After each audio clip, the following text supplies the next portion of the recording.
Good morning, everyone, both here in the hearing room and those watching on YouTube. In accordance with Section 45 and 53 of the Planning Act, 1990 as amended, this meeting of the Committee of Adjustment of the City of Toronto is called to order. Before I continue with my remarks, I'd just like to make a few introductions. I'm Donald Taylor. I'll be chairing the meeting this morning. On my far left is Ms. Natalia Popovic. On my near left is Ms. Laura Alderson. On my near right is Mr. Stan Komorek, and on my far right is Mr. Alex Adams. On the far left end of this desk is our Deputy Secretary Treasurer, Ms. Barb Bartosik, and in front of the panel here are Barbara's support staff. Committee of Adjustment considers applications for variances from the provisions of the zoning that applies to property, permissions to extend or alter lawful non-conforming uses, and consent to sever property to create new lots. We acknowledge the land we're meeting on is the traditional territory of many nations, including the Mississaugas of the Credit, the Anishinaabe, the Chippewa, the Haudenosaunee, and the Wendat peoples, and is now home to many diverse First Nations, Inuit, and Métis peoples. We also acknowledge that Toronto is covered by Treaty 13 with the Mississaugas of the Credit. Committee of Adjustment public hearings are now conducted in a hybrid in-person and virtual format. Some applicants and participants will make their submissions in person, and others will participate virtually by electronic means through WebEx, an online digital platform. The meetings are also streamed on the City of Toronto Planning YouTube channel, and anyone wishing to view the hearing may watch on YouTube. Those who want to participate virtually and have registered in advance will be connecting with their computer, tablet, smartphone, or telephone, and have the option of participating via video or audio only. All virtual participants will automatically be muted on entry. When your item is called, you will be unmuted by the moderator, one person at a time. We ask that you also mute your devices until you're called on to speak. Those participating by video appearance will be temporarily upgraded to panelist when your item is being held. During this time, your camera will be enabled. You will only be visible during your 5-minute allotted speaking time. At all other times, your video will be disabled and you will be reinstated as an attendee. For both in-person and virtual participants, Committee of Adjustment staff will share presentations that have been submitted in advance in accordance with the written submission deadline. Those participating through WebEx are not allowed to use share screen or any other panelist controls during a video appearance. The host will remove you from the panelist role if you fail to respect this instruction. People attending in person today who want to receive a copy of the decision of the committee on an application must fill out a decision request card, and those participating virtually need to submit a written request for a decision by email. Please ensure that you include your name, address, and email address because the Committee of Adjustment and the Toronto Local Appeal Body, TLAB, will be sending notifications and appeal updates by email. If you do not agree with the decision of the committee, you may be able to appeal the decision to the Toronto Local Appeal Body, or in some limited circumstances to the Ontario Land Tribunal. However, the provincial government amended the Planning Act and generally removed rights of third parties to appeal Committee of Adjustment decisions. Only the applicant, the Minister of Municipal Affairs and Housing, specified persons and public bodies, as those terms are defined in the Planning Act, are permitted to appeal decisions of the Committee of Adjustment. Appeal instructions are set out at the bottom of the decision of the committee. Our hearing procedure is that I will call each item in the order listed on the agenda, with the exception of situations where the applicant has requested deferral from proceeding today. In those cases, or cases, we'll deal with those first and then move back to the regular agenda. Where an application is uncontested, the agent or applicant may proceed with their presentation if desired. When the committee does not require a presentation, Applicants are to advise the chair should they wish to speak to the committee. The committee may ask questions and/or take the matter into committee for a decision. Each speaker, including the applicant agent, will be given a maximum of 5 minutes to address the committee. I will comment when you are reaching the 5-minute. Any presentation or other materials you wish to submit to the committee must have been emailed in advance of the hearing. Staff and committee members cannot accept materials at the hearing. When addressing the committee, please clearly state your name and address. And please remember to confine your remarks to the matters outlined in the application, either the consent and/or the minor variances being requested. The applicant or agent will proceed first and will make a presentation to the committee on the application. Please note that the committee may not entertain revisions to proposals at the hearing today. The committee may decide to defer the application if substantially revised to ensure the revised application is accurate and that all those entitled to notice of the application are informed of the changes. Then, individuals, either in support or opposed to the application, will be invited to speak. And we would ask that you speak from the podium right up the fence here. Committee members may ask questions of each speaker after they've finished their presentation. When all speakers are finished, the applicant agent has an opportunity to rebut only those issues that were raised by the speakers. This will mark the end of the discussion, and the application will be taken into committee for a decision. Before hearing our first item today, we need confirmation of the minutes of the last meeting, which was held on April 9th. Could I have a motion to adopt those minutes? I would like to move a motion to adopt those minutes, Mr. Chair. Thank you, Mr. Kamoric. Is there a seconder for Mr. I'll Kamoric? second that motion. Thank you, Ms. Alderson. All in favor? Okay, the minutes of the meeting held on April 9th, 2026 have been adopted. I will ask firstly of the panel, are there any declarations of interest for items in this morning time slot? Nope. And I'll ask the same question of staff. Do any of you have declarations of interest for items in this morning time slot? No. Thank you. Madam Deputy Secretary Treasurer, have you received any requests for deferral from this morning's agenda? Mr. Chair, for the morning time slot, item number 363 Station Road. Thank you, Ms. Bartosik. And Madam Deputy Secretary Treasurer, do we have any applications to close this morning? Thank you very much. Okay, we can now proceed with the agenda, and we will deal firstly with the applicant requested deferral for item 363 Station Road, and I will invite the agent Blair Scorgi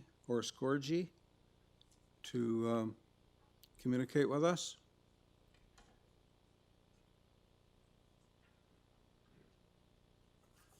Can you hear me?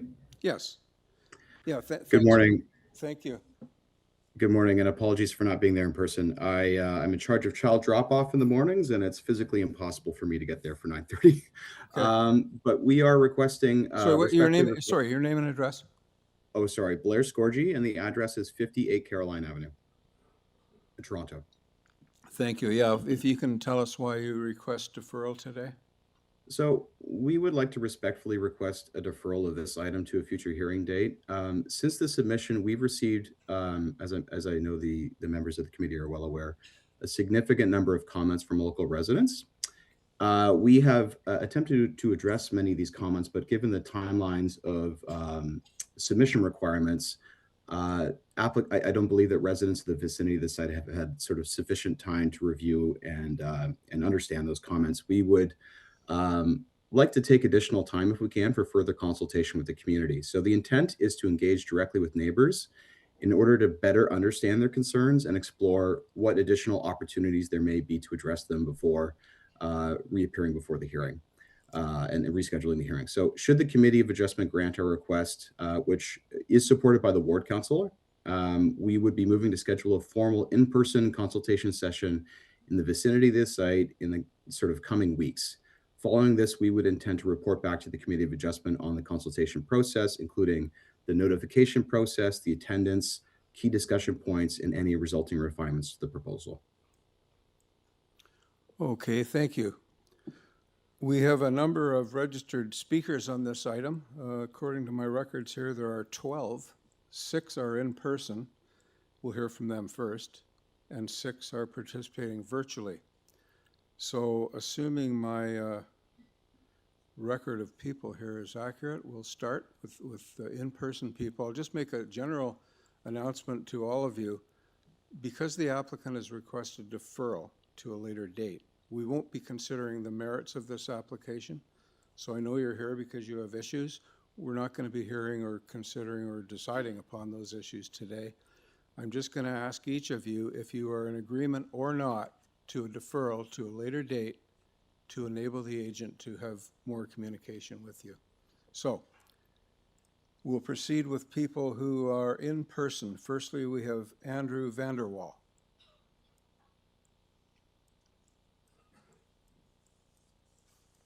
Good morning. Good morning, Committee of Adjustment Chair and members. Thank you for inviting me to speak on this, and I understand that I'm only to speak on the merits of having Sorry, could you just repeat your name and give us your address? Yes, my street address is 39 Superior Avenue, which is quite close to the subject property. My name is Andrew Vanderwall. I understand I'm to speak on the request for deferral as opposed to the merits of the application, and I personally see no point in deferral. There are a large number of objections to the application as it stands, and I feel that no amount of tinkering to the building envelope and the concerns that have been expressed will suffice to make the objecting residents to all of a sudden decide, oh yes, this is now fine, or we can live with this. So I see no point in deferral. I suggest that based on the comments received, that this application be denied. Okay, and I'll just say that the applicant has stated he's not prepared to present or defend the project today. So, yeah. In which case, if the default is deferral, then so be it. We will be back for the deferral. Thank you, sir. Thank you. I'll next call on Daniel Teachman. Good morning, Chair and members of the committee. My name is Daniel Teichman. I'm a lawyer representing the owner of 65 Station Road, which abuts the subject site.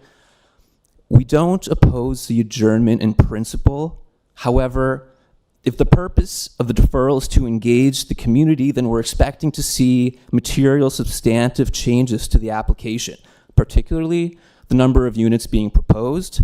The deferral should not just be an opportunity for the applicant to try and persuade us that the current proposal is good planning.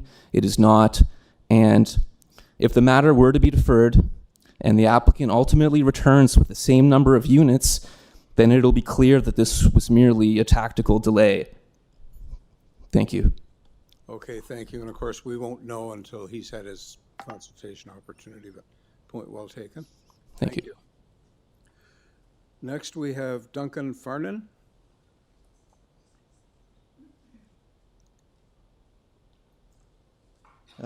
Good morning. Morning. My name's Duncan Farnan. I live at 59 Station Road. So I submitted a letter, so I'll just read from the letter just to be clear. Well, if the letter deals with the merits of this application? No. Oh, so, because I'm looking for an answer, yes or no. It's a letter of, please be advised that I oppose the applicant's request to defer the above hearing, which is the hearing of today. I do not... That's your comment is on the merits of the application. We're not here to listen to that today. No, it's not. Well... It's on referral. Please proceed. I'll stop interrupting. Pardon? So, I do not believe it is in the best interest of our community to have further disruption to the appeal process, especially given the personal time and energy already invested in the appeal by many individuals within Mimico, with cogent argument and informed submissions. The applicant has never taken consultation with the community. It's a bit late in the game to ask for such deferral and request a community meeting. Respectfully submitted.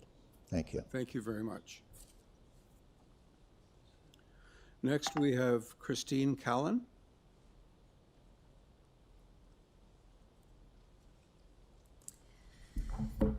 So, Mr. Chair, committee members, my name's Christine Callan. I live at 61 Station Road, and I strongly object the 11th hour request for a deferral. This application's been public for weeks. The building has been worked on for the last 2 years, and the applicant has every opportunity to engage with us before today. We only discovered the jump from 4 to 8 through formal city notice.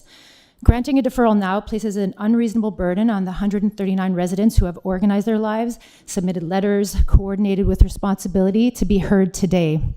I, for one, have had to take a personal day off and have none left.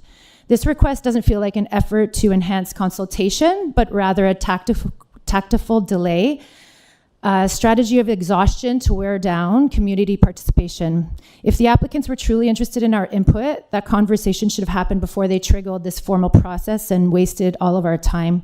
We're here, we're ready. We respectfully ask that the committee refuse the deferral and proceed with the hearing, which I'm hearing isn't going to happen. But I have a couple of questions if this is going to be deferred. How will the owner and representatives invite participants to his public meeting? Is the public meeting where everyone in the community is invited or limited to current applicants and participants? Okay, thanks. Mr. Scorgi will be invited back after we've heard from everyone to address that and other questions. Next, we have Mark Arcieri.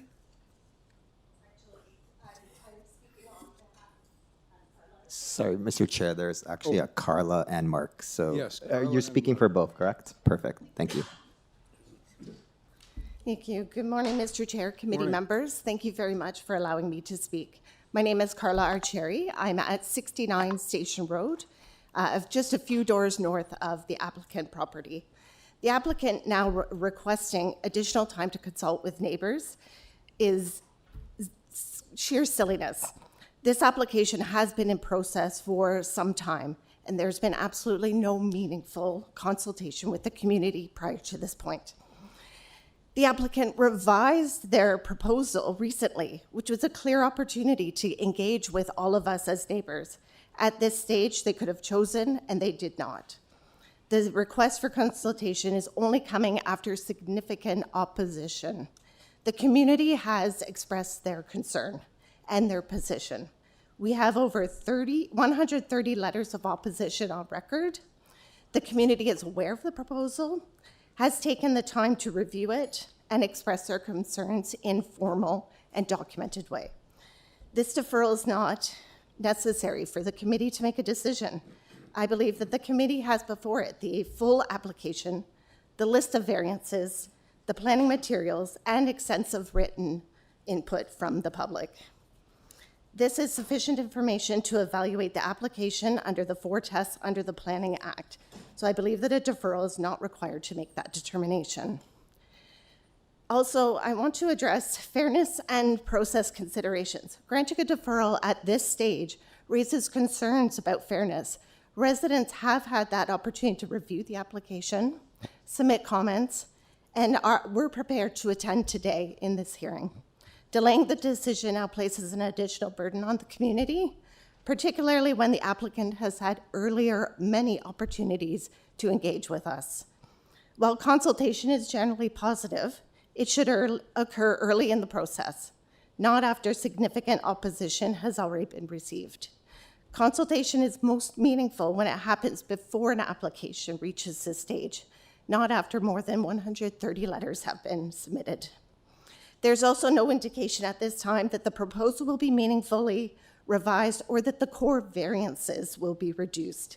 Without that, a deferral risks functioning primarily as a delay rather than leading to a material different application. So for these reasons, I respectfully ask that the committee deny the deferral request and proceed with making a decision today on the application. Thank you very much. Thank you very much. Next, we have John Johnson.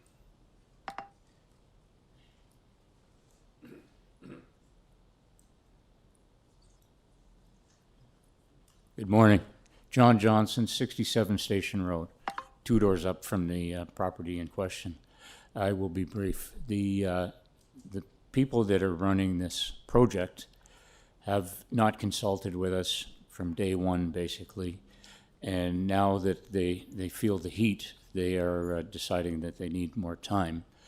For what, I don't know, because we're not going to change our opinion, and they probably aren't going to change theirs. One other consideration I have going forward is that if they are granted the deferral, which may take months to hear, and they proceed with building, are they proceeding to build a 4-plex or an 8-plex? That we don't know. Anyway, that's what I have to say. Thank you very much for listening. Thank you, sir. So, Mr. Chair, we do have some additional in-person registrations that's not on your list. So I'm just going to start with a Sherry Bennett, or Burnett? Oh, you're not, okay, she's not going to speak. And a Gabrielle Shooter, sorry about the pronunciation. I had Daniel speak, am I allowed to? Oh, so he spoke, okay, so he already spoke on your behalf, so. Did use the time up, am I allowed to make any? No, so he's already done your, okay, thank you. And an Angela Barnes.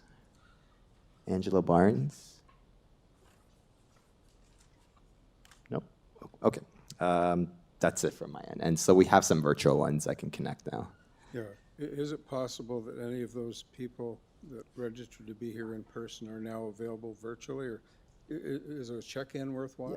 Yeah. Doesn't look like, so these are the ones they just registered in person, so they should be here, but everyone else is online except for one person, but we have the rest online right now. Assuming they may be listening in, I guess they have an opportunity to check in with you and let me know. I'll just start going through. Yeah, for sure. If I do see them pop up online, I connect them. Okay, our first virtual participant is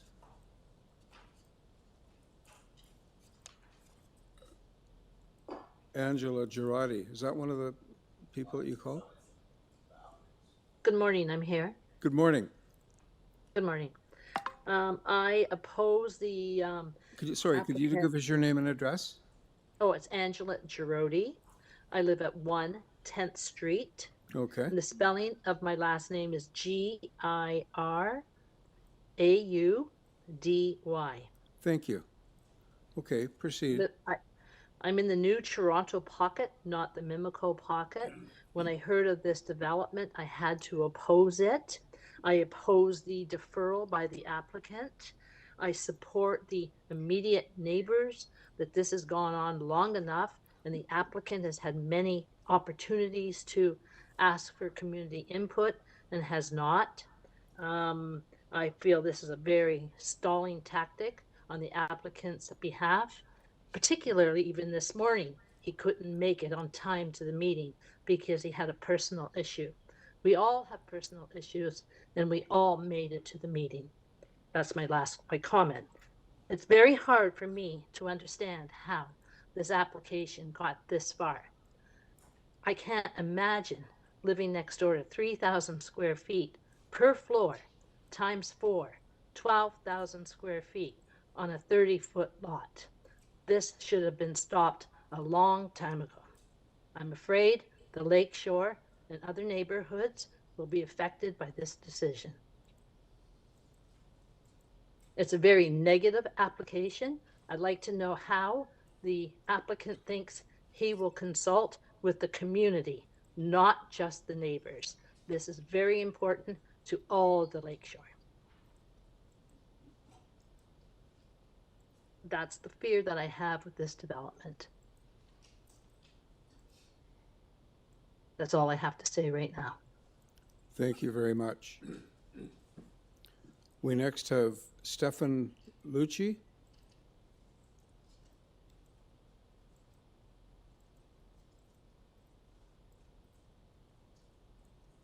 Members and chair, can you hear me? Yes.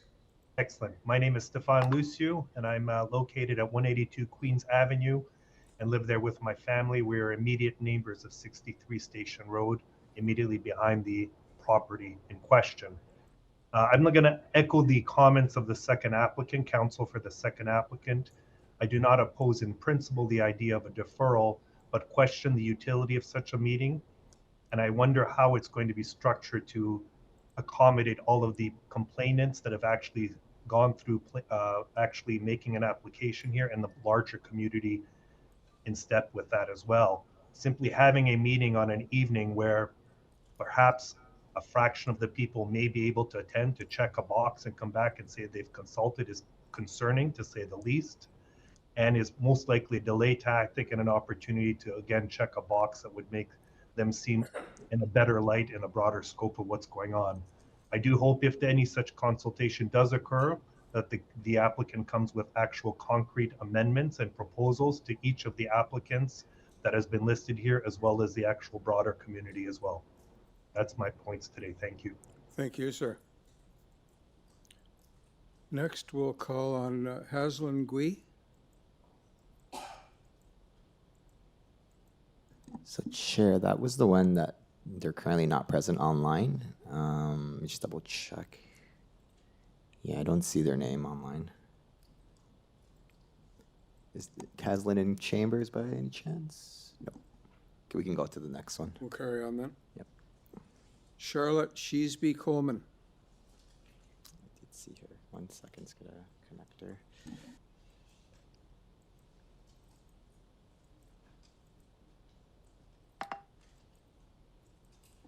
Charlotte, can you hear us? Hello, Charlotte?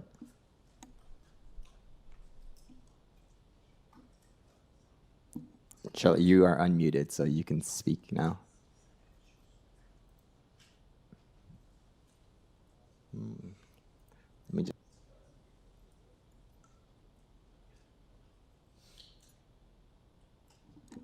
Hello, Charlotte?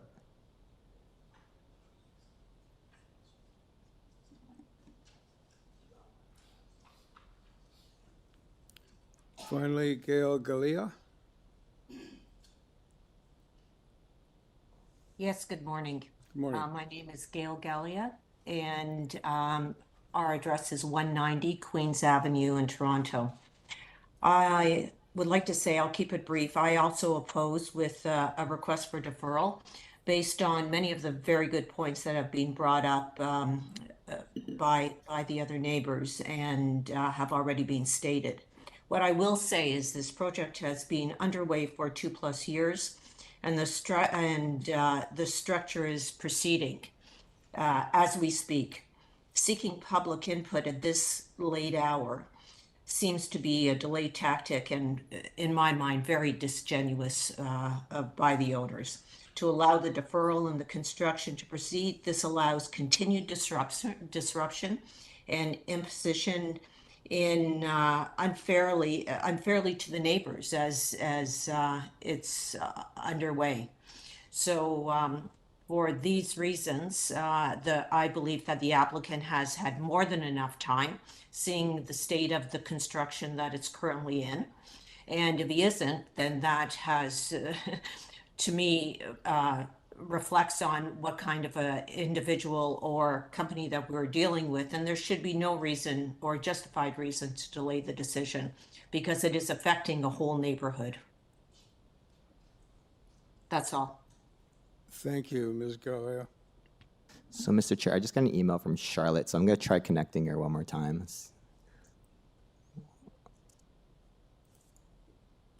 Charlotte, can you hear us? So there might be something with your permissions that's not allowing us to hear you. I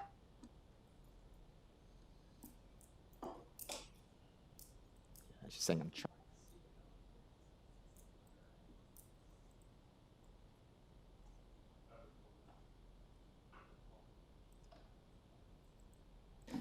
Charlotte, if anything, if you can call in using the information on the link,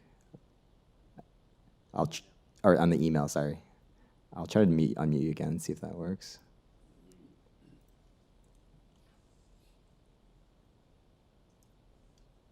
Yeah, you aren't unmuted. We can't hear you right now. If you can call in. So we have your number on record. So if you call in right now, I'll know.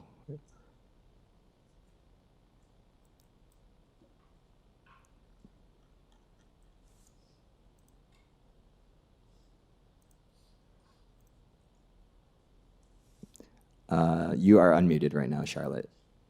I just can't hear you right now.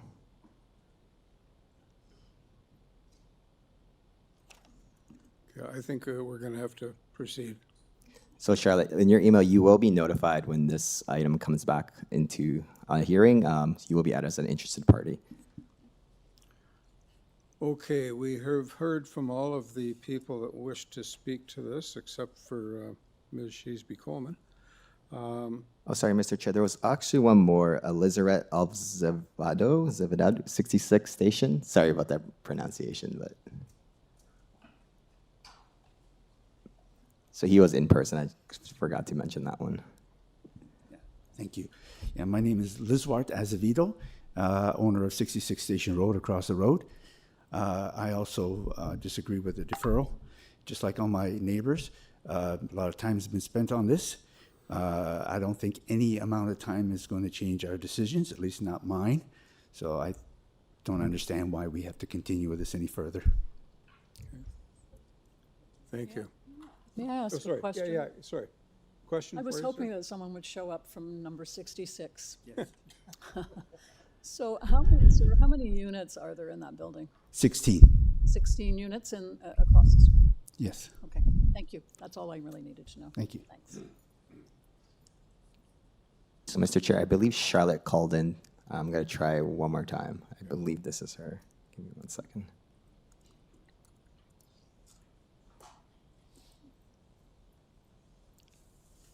Charlotte, can you hear us? Hello? Hi, can you hear me? Yes, we can hear you now.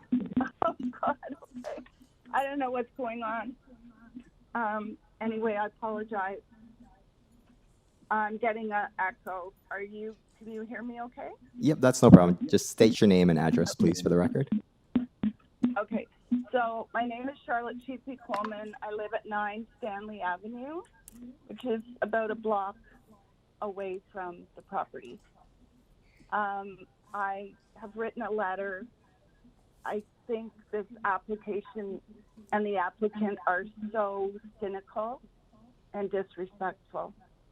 The fact that they've asked for a deferral, then not shown up, and then, as the chair stated, have said that the applicant is not prepared to defend the application. So basically, he's assuming a deferral, or it's a de facto deferral. And that should be so insulting to all you members of the committee.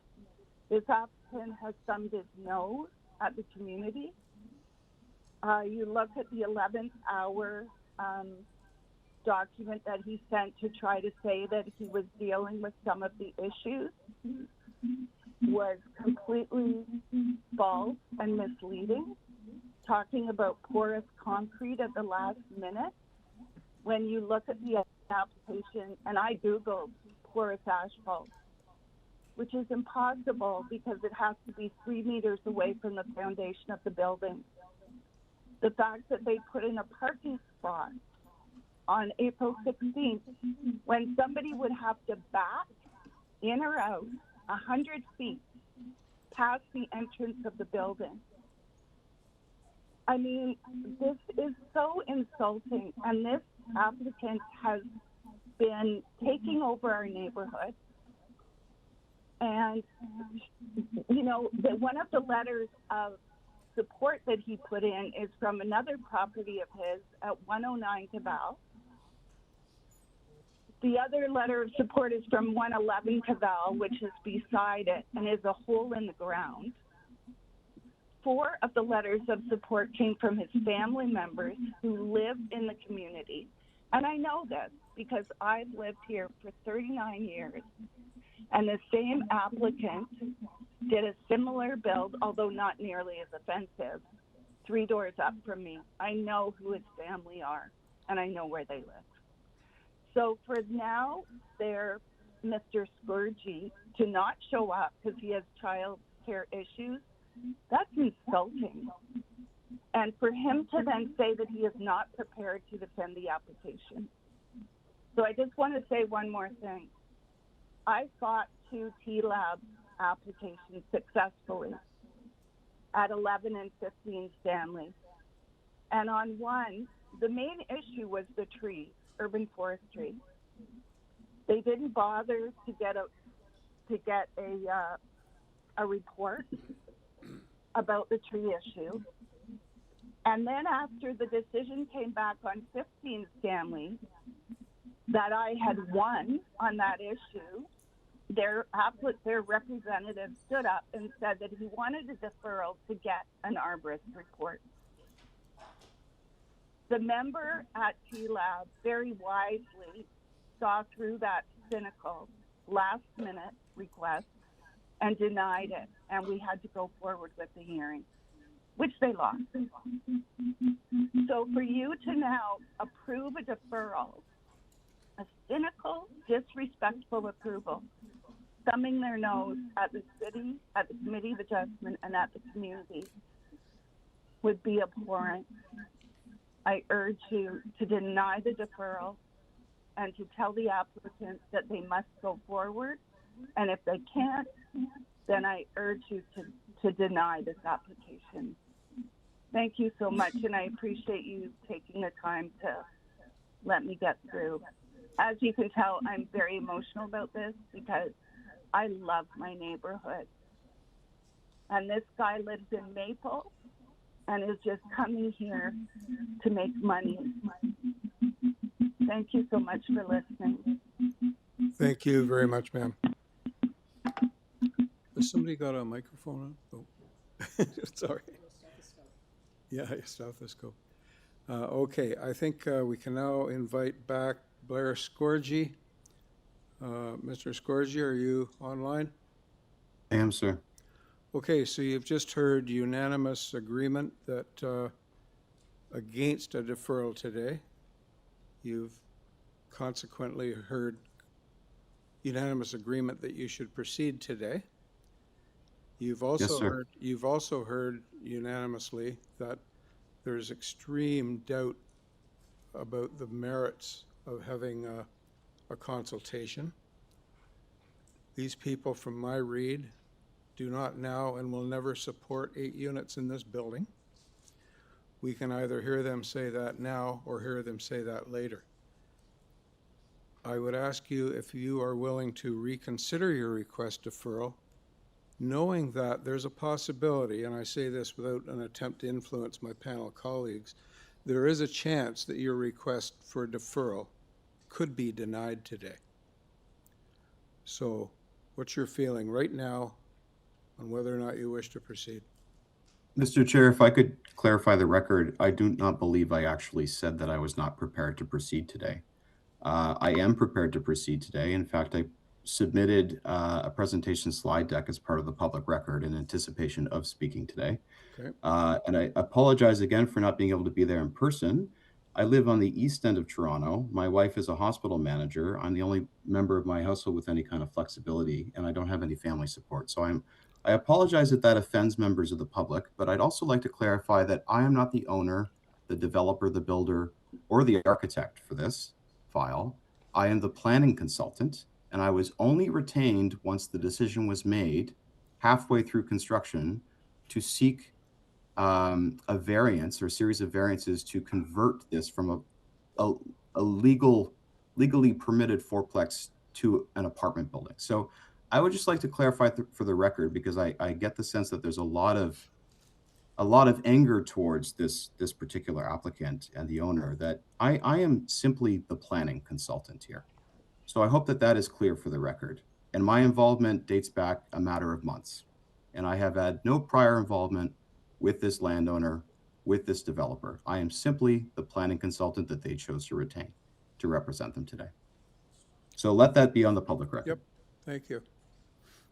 So can I ask you, are you prepared to withdraw the request for deferral, or do you wish us to decide on your request for deferral? I would like you to decide if possible. As I said, I am prepared to speak to today. However, I do not see this as a tokenistic gesture. I think that, and if you understand urban planning, I hope everybody appreciates that I am an impartial third party here who has agreed to represent this applicant because I happen to agree with what they're proposing. But I see and I agree with the need for meaningful consultation. The intent would be to notify via email and as well as letters, the mailboxes of every individual who has submitted a letter of opposition here to address the concerns around who this engagement would be targeted. They're targeting a hybrid meeting at the public library in Mimico. They're targeting May 7th. That hasn't been confirmed. Notice will be provided well enough in advance. I have spoken with the builder. I've spoken with the architect, and I understand that there is meaningful desire to consult with and engage the public. I don't think any of us anticipated this level of concern or opposition from the public, as certainly I did not. But that there is a possibility for meaningful concessions here, and it may be in everyone's interest to have the conversation. And it is for that reason that I am respectfully requesting deferral. However, if the committee is not prepared to entertain that, I am prepared to proceed with the application on its merits. Okay, thank you. So, panel, we have a request for a deferral by the agent. We can discuss or we can consider a motion.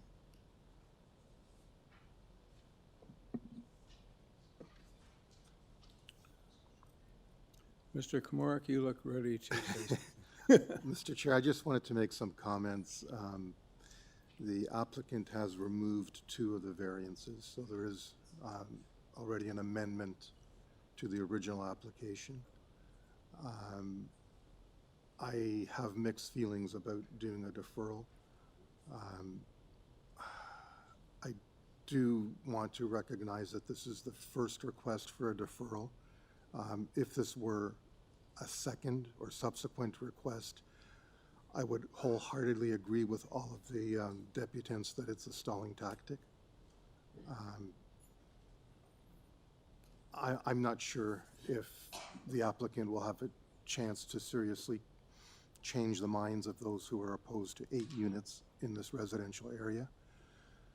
On the other hand, I think it's not unreasonable to allow them to do a proper public consultation, although I also agree with the comments that it should have been done sometime before this. So anyway, those are my comments. Okay. Thank you, Mr. Komorek. Any other comments? Anyone prepared to make a motion on whether or not to grant the request for deferral?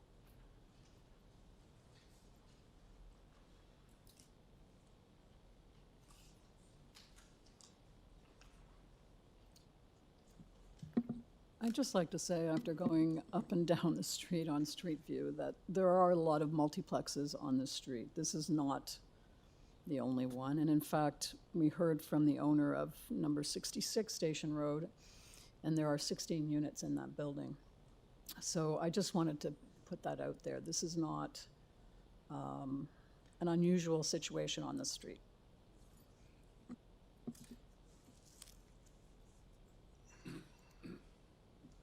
Okay, we do require a motion on the applicant's request to defer. Okay, I'm going to move a motion to defer, somewhat reluctantly, but I just want to test the panel's position on where we're at with this.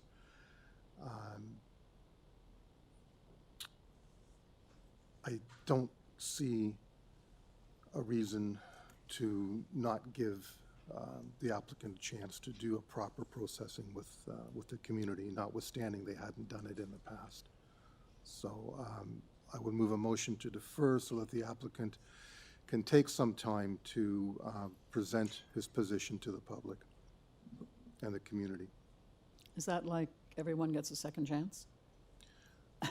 Yeah, you know, I'm, as I said earlier, I'm all for 1 second chance. I think if this were a second request for a deferral, Yeah. not a chance. So I am prepared to second that motion.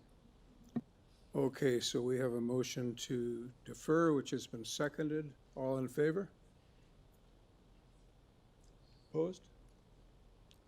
Okay, the request for deferral passes by a vote of 4-1, and I have abstained. Pardon?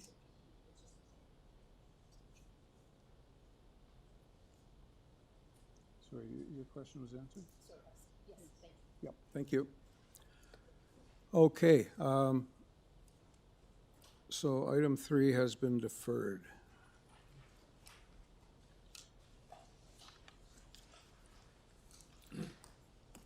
Okay, we can now go back to the beginning of the agenda and deal firstly with item 1.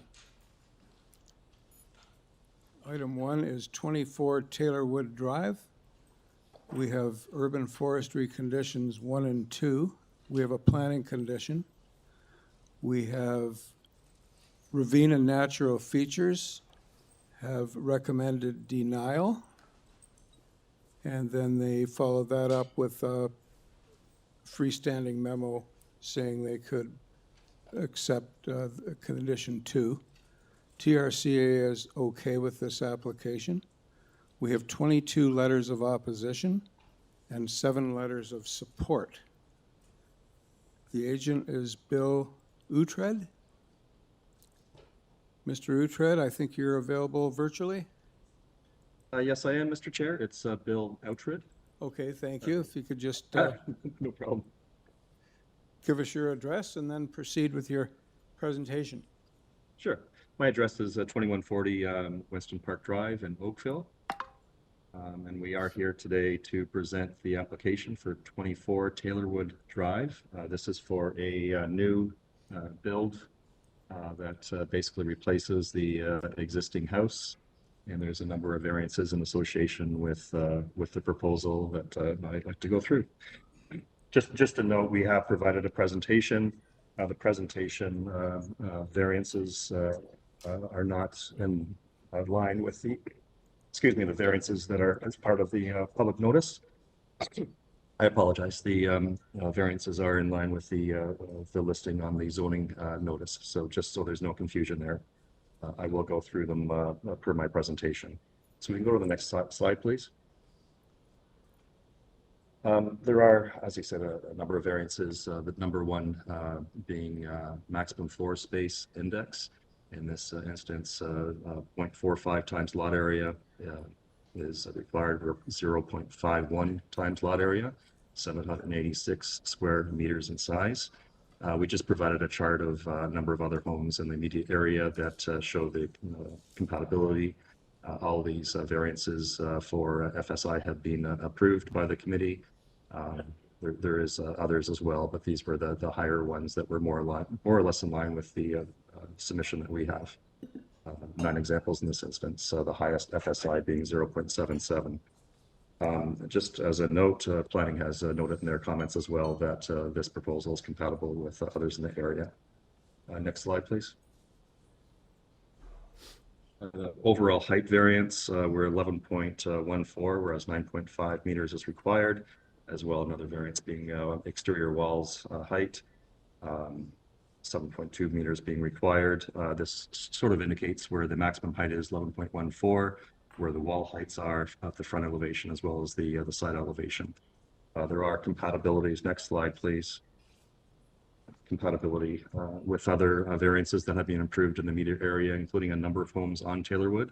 So, and planning acknowledges this as well. The proposal is compatible with other committee of adjustment approved houses in the area. Of course, this particular street is, all the new homes are rather large, have obtained many variances. So once again, in designing, Contempo designing the house, I feel that they were trying to keep it compatible with the other homes that have been approved, the recent homes that have been approved by the committee of adjustment in the immediate area. Next slide, please. This slide is just dealing with 3 separate variances. The first one is the minimum required lot frontage. We are 18 meters is basically what's proposed essentially. 17 meters is the building length required in the bylaw. we are 30.56 meters. When I say 18 meters, the house above grade is actually 18.11 meters. And that one red line, the subterranean garage and storage area on the right side line from the back of the house to the front area, it's more or less below the driveway, that is the variance of 30.56. So once again, above grade, it's 18.11 meters in total length, depth. The larger variance is for the subterranean area below. Once again, parking, there is a turntable and an elevator in the two-door garage to the left side of the front of the house. There's an elevator that goes down, and there's parking in the front, as well as, once again, underground storage. The next variance is the required front yard setback. We are requesting 12.69 meters to the front of the porch. The bylaw requires 19.36 meters in this instance. There is a garage on the house on the right-hand side. That garage is 12.37 meters setback, so more or less compatible to what we're asking for. Furthermore, if you see the house on the left-hand side, which is 19.19 meters setback, the garage that we're proposing is more or less in line with that particular setback. It does come out about 2 or 3 meters for the house itself and the porch. It's not blocking the views of either neighbor. I believe the setbacks are more or less compatible with what's in the neighborhood, essentially. I've also indicated on the slide the driveway width variance. We are asking for 8.51 meters. It's the red line on the driveway in front of the garage on the left-hand side. Essentially, the bulk of the driveway is 3 meters. If I could have a little bit more time, Mr. Chair. Well, I really can't. 10 seconds maybe, but it's not fair to others. I don't want to extend the time for everyone. I'll be. I don't want to do it for you. So I need you to wrap up. I think we have enough information. Okay. Just next slide, just quickly, just so the committee's aware. The setback. TRCA setback, TRCA has no issue, just that area in orange is within the 10-meter setback line. The next slide is the porches. We've agreed to the privacy screens. So anyways, thank you for that. I believe it meets the 4 tests. I'd be happy to answer any questions. Thank you. Panel, any questions or comments for Mr. Utrecht? Do we have other speakers, or? I do have some questions, Mr. Chair. Yeah. You've provided examples of for some of the variances as comparables. I didn't see any examples of front yard setback. Do you have any other examples in that neighborhood of comparable front yard setbacks? Well, I mean, right next door, the garage is 12.37 meters. There are some homes up the street. I didn't provide comparables just because in this instance, as I said, we have more or less the house itself is in line with, both adjacent properties, but I know there's some up the street that are closer to the street. The garage next door is, I believe it's a detached garage, is it not? Correct, yes. So, but can you give me an example of an actual house that has comparable setback? I apologize, I don't have that answer right this moment. Okay. And Ravenna Natural Forestry Protection is recommending we refuse variance 3 and 9. Do you have any comment on that? Yeah, number 3, it's the depth. The depth has no bearing or no influence on the trees. If you can see on that site plan, there's existing stone retaining walls that go well behind the pool and deck area that we're proposing. The only thing that's really closer is that stairwell on the left-hand side at the rear. We've measured the trees. The trees are, I think, 9.8 meters for one of the trees to the stairs. The other ones are 8.5, and I think the other one was almost 10. The 3 trees that they were saying that were too close. But once again, the existing development and the retaining walls are actually closer to those trees than what we're proposing. There is a tree on the neighboring property to the left side, 22 Taylorwood. We have agreed that we're going to retain the tree. I agree with their arborist conditions. They were laying out conditions pertaining to the shoring and doing hydrovacking and so forth to identify the roots, having an arborist on site during construction. We're agreeable to all those conditions essentially, and making sure that that tree is retained. So that is Ravenna Natural Protection. That's the variance number 9. Once again, pertaining to the driveway, we can certainly work towards preserving that tree. Okay, so how do you intend to do that? Hydrovacing, I mean, if you look at the With regards conditions to the driveway, so you're not proposing to change that variance, you're proposing to just try to address working with that tree? we can address working for the tree. Their Whiteside tree letter that was submitted to the committee on the 16th, they have 4 conditions. Once again, it's hydrovacing, root exploration trench. You know, there's if it comes that there's a problem, I mean, potentially we'll have to address the driveway width, maybe move it to slightly more away from that tree. The existing driveway is, I think it's about 2 meters differential from what we're proposing right now. So the existing driveway is right there as well. So, you know, we may have to. Sorry? 2 meters is pretty substantial. It's substantial. I mean, we may have to address that upon, you know, doing the hydrovacing and so forth to establish that we may have to move the driveway. You know, shift it around a little bit or move it further away from the tree. But we'll promise, and we'd be happy to have the conditions that are outlined by Whiteside Tree as part of this application. Okay, thank you. Panel, any other comments, questions? Just a question. This house is actually a really fabulous example of good mid-century architecture. Was there any consideration just to renovate this property as opposed to, you know, tearing it down? Through you, Mr. Chair, no. The new owner, he wants to basically build his dream home. I know that the existing house, you know, by the looks of it, is, you know, attractive, architecturally attractive. Obviously, the owner wants to, you know, propose a new home and build what his dream is. Thank you. Okay. I have a question. Yeah, sorry, go ahead, Ms. Poppy. Mr. Agent, I note that the ravine report is April 16th. You've made some representations to us here today about salvaging the trees in question. Have you had that conversation with that department to address the concerns they raised in their report? Yeah, we've tried to get a hold of, I believe it's Wendy. I can't see the name here, I apologize. Wendy Stickland. Tried to get a hold of her last week through the architect's office and never got a response. But once again, I mean, the conditions that are being imposed, including applying for the tree permits and, as he said, having these Whiteside tree conditions, I don't think it's an onus. I'm agreeable to it. Okay, and then you're also aware of, thank you for that answer, you're also aware that Urban Forestry advises that an application to injure or remove trees may be denied in that separate process. Yes, we're aware of that. Irrespective of what happens today. Yeah, absolutely. Thank you. Okay, I've got a final comment to make. We noticed in your floor space index comparables chart that none of the examples that you cited are on Taylorwood Drive itself.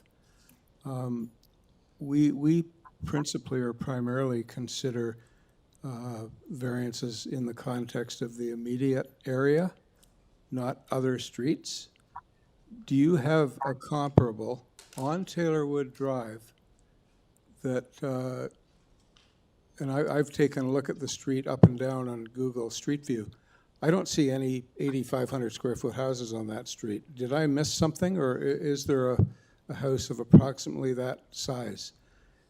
And also, sorry, before I let you go, you have, I think, the second largest lot on Taylorwood Drive, and therefore your floor space index can have a much more dramatic impact on massing than it would on a smaller lot. So, yeah, if you can just answer the question about comparables on Taylorwood Drive itself.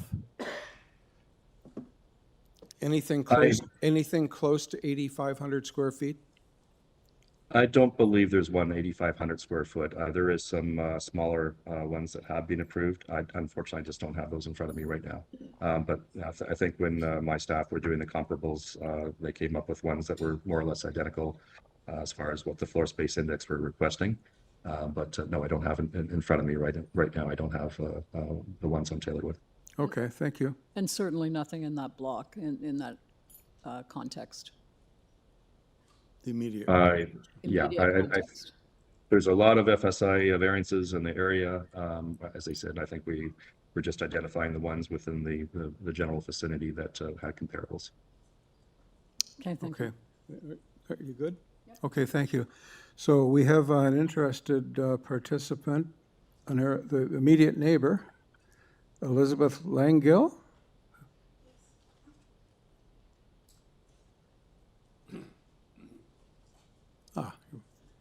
Good morning, committee and chair.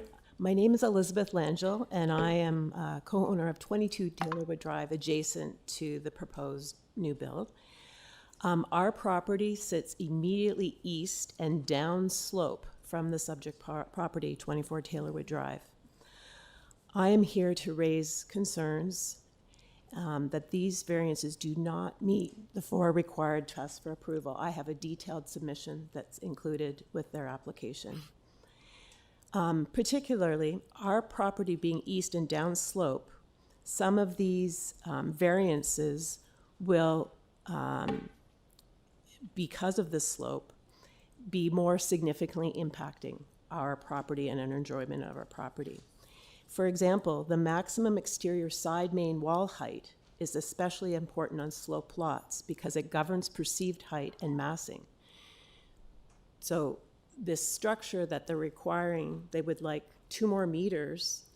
It's just going to be all encompassing on that side of the house where we have light coming in, and a corner where his garage is, there's a corner office. So all that light will change.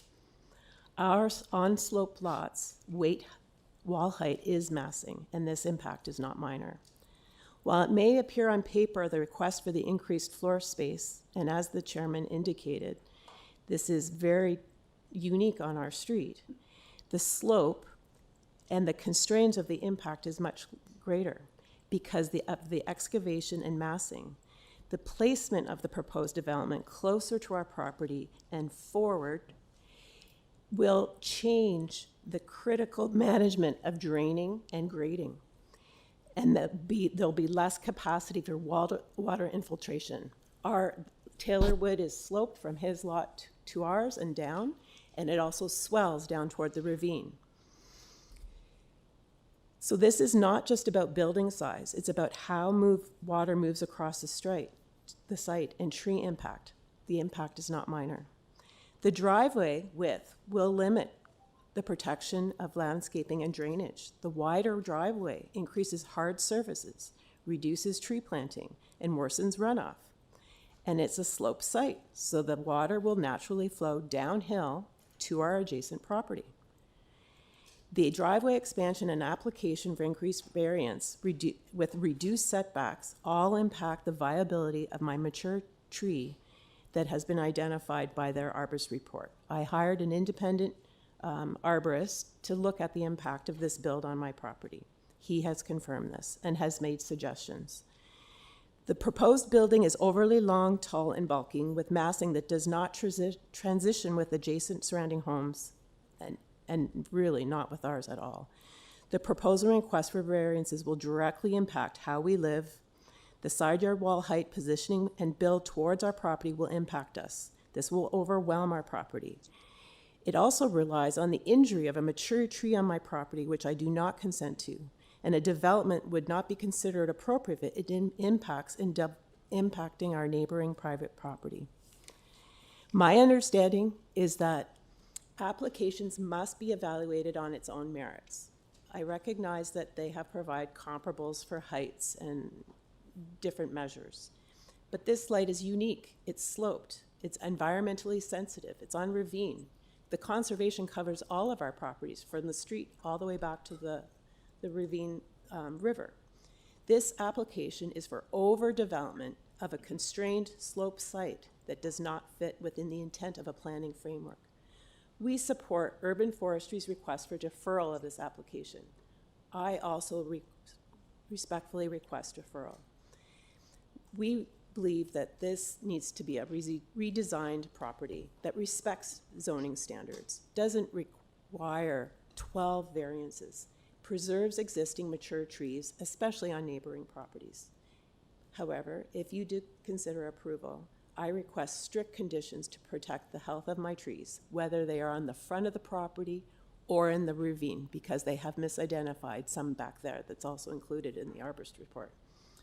Thank you for your time and consideration. Thank you very much, Ms. Lango. Just before you go, I'm going to invite the panel to ask you any questions if they have any. Okay, you were doing the right thing. Okay, thank you. Mr. Chair, we do also have one additional in-person registrant, Nora Turamo.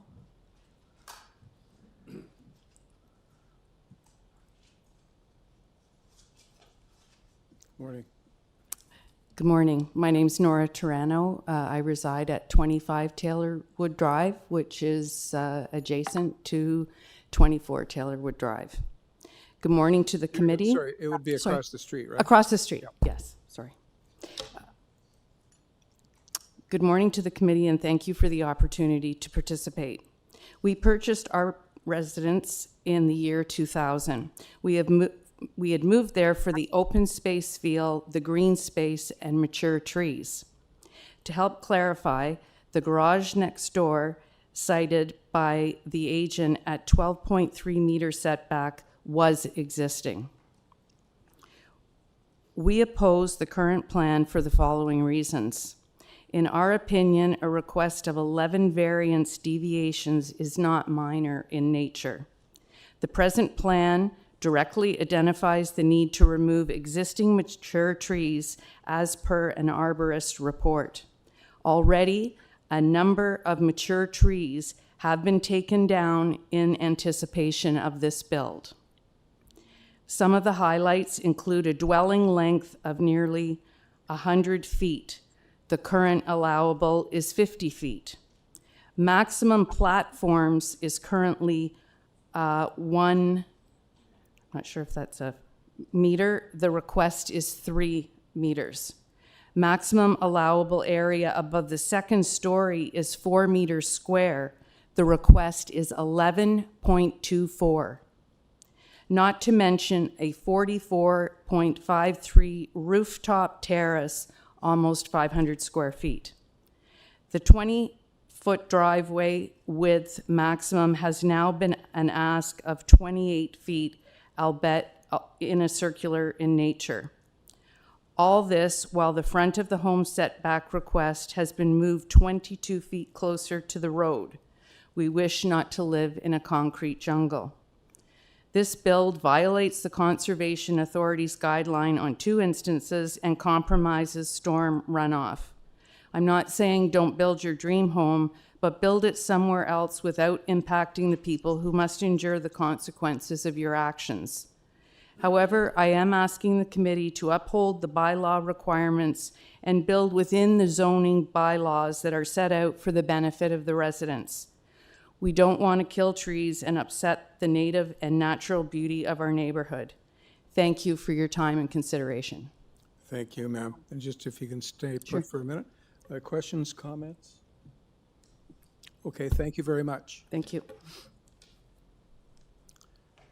So we'll now invite Mr. Uhtred back to offer a rebuttal. Yes, thank you, Mr. Chair.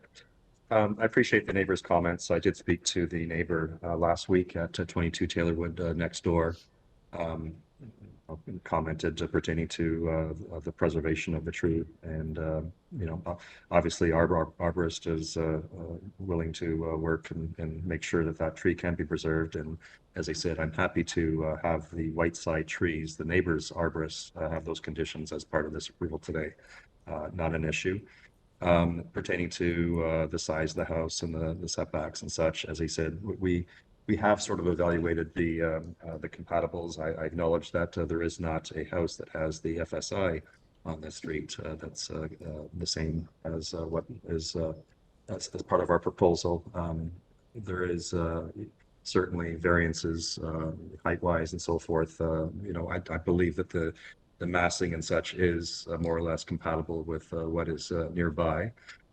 As far as the trees are concerned, as I said, we've had a really good look at the trees in the back. There's no issue pertaining to removal of those trees because of the proposal. Once again, I reiterated that retaining wall exists and it's beyond what's proposed right now as far as the back of the house is concerned.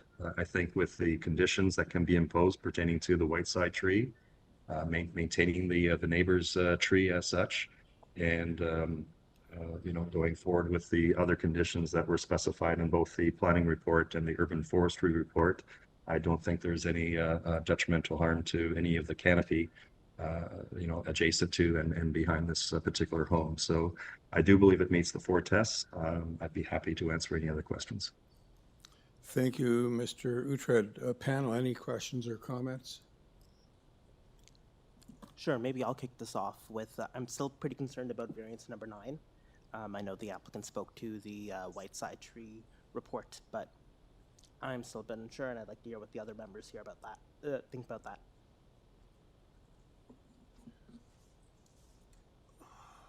Okay, Mr. Komorek, you wish to? I have a concern with that. I think, it can be mitigated by the fact that they'll have to deal with urban forestry in any case, no matter what we approve.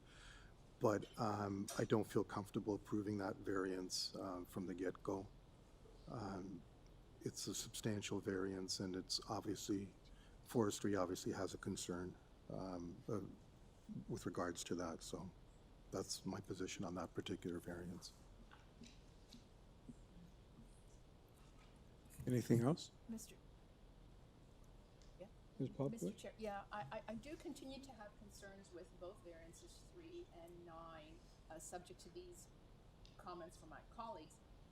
Definitely, and we've listened very carefully to the agent and as well as the neighbors, so I feel like those still remain of concern. Yeah, I would agree with my neighbor here that, number 3, the new dwelling will have a length of 30.56 meters and the permitted dwelling length is 17 meters. I don't think that's minor at all. It is mostly below grade, though. True, but it also impacts the stable top of slope, does it not? Sure. Except TRCA is okay with it. Yeah, I was surprised that they were actually. And I'll just throw in an additional concern that I have, as I articulated in my question of Mr. Uhtred before.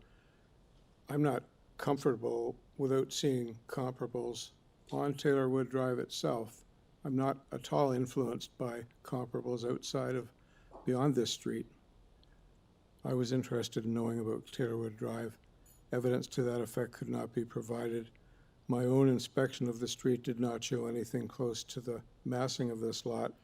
And I really think it's notable that the FSI variance is obviously based on lot size, and this is the second largest lot on the street, and because of that, FSI on an extremely large lot can contribute or can result in a massive building, and I would classify this, in my own opinion, as an overbuild.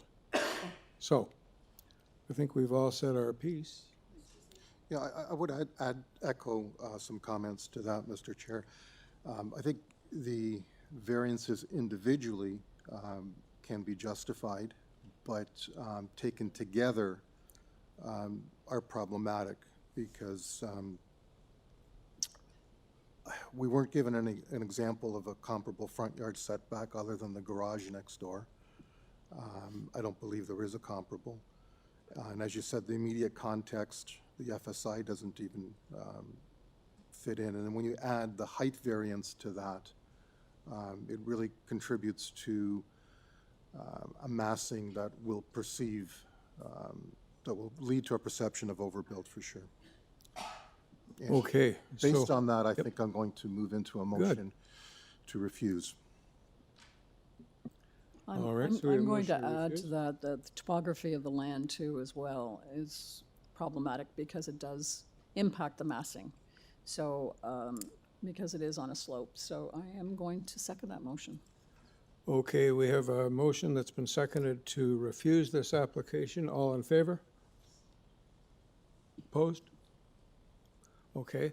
The application is refused by a vote of 4-1.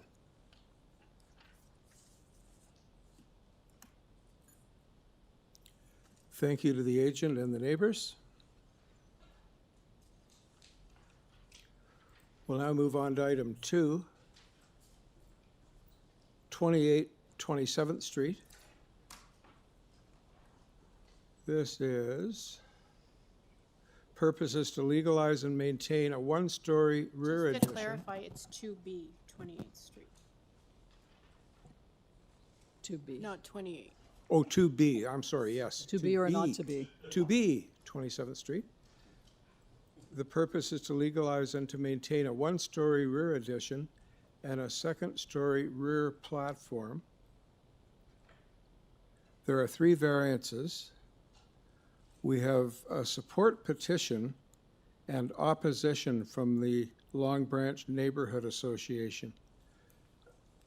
So I think in light of the opposition from the Ratepayers Association, we could benefit from a presentation. From Deepak Tyagi. I don't know if he's here or at home or at the office. Yes, good morning. Morning. Good morning, everyone. My name is Deepak Tyagi. My address is 2550 Matheson Boulevard, East Mississauga, and I am the authorized agent for the property owners of 27th Street. We are here today to request minor variances for building length, depth, and floor space index. While we were having more variances previously, while we had submitted the zoning permit application to the city for the existing as-built sunroom addition. So there's a staircase which we had removed now, and there were issues related to hardscaped area in the rear yard. So we had removed that variance as well. The only variance which we couldn't remove is the building length, depth, and floor and space index, since everything is already built. And we are simply trying to legalize what already exists on site and bring the property into compliance. The current owner bought this home in good faith and inherited this situation. This is a single family dwelling, just like others in the neighborhood. There is no change in use, no added density, and no disruption to how the area functions. The structure has already been there for more than 10 years now and fits into the streetscape.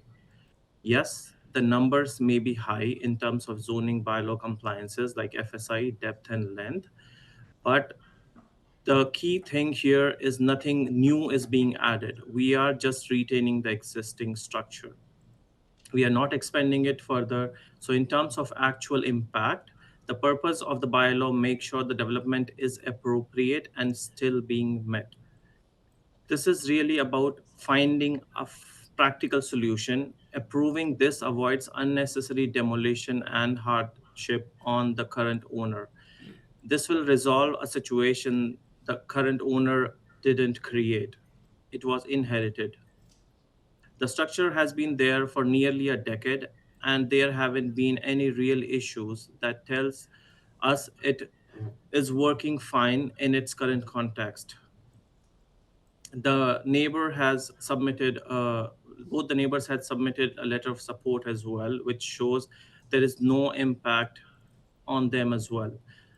Minor isn't just about the numbers, it's about what people actually experience. In our case, no new shadow issues, no privacy concern to the adjacent neighbors, no changes to what's already built. So while numbers may seem large, the real world impact is small. So this is a good faith effort by the owner to fix an existing issue, and it meets all zoning and official plan conditions, I believe. So we respectfully ask your approval on the current variances. Okay, thank you, Mr. Tyagi. Panel, any questions or comments for the agent?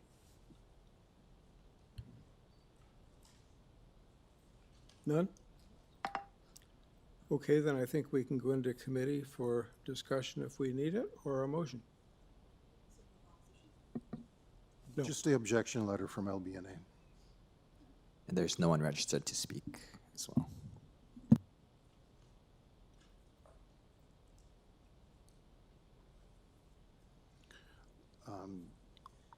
I'm ready to move a motion unless anyone wants to have any discussion first. I would say go ahead. Okay. I think overall, given that there's support from the immediate neighbors, I'm more concerned about the immediate context rather than the overall general community. I think it's a point well taken that this has existed for quite some time. I believe it does meet the 4 tests and would like to move approval. Thank you, Mr. Komorek. Is there a seconder for Mr. Komorek's I'll motion? second that, Mr. Chair. Thank you, Ms. Popovic. All in favor? That is unanimously approved. Thank you, Mr. Tiagi. Mr. Chair, we have a last-minute request by email for item number 9, 68 North Heights Road for a deferral, if you want to deal with that now. That's 68 North Heights Road? Yes, item 9. Okay. All right, let's jump to that one then. Just give me a second. I got to figure out who the agent is. Just while the chair is looking for that, just a footnote, I believe Forestry is also requesting a deferral on that.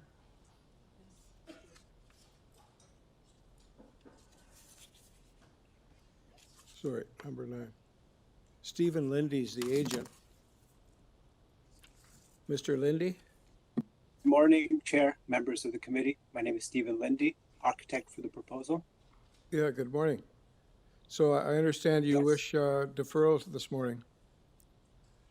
Yes, we got this urban forestry staff having reviewed the application, and they're requesting that we defer.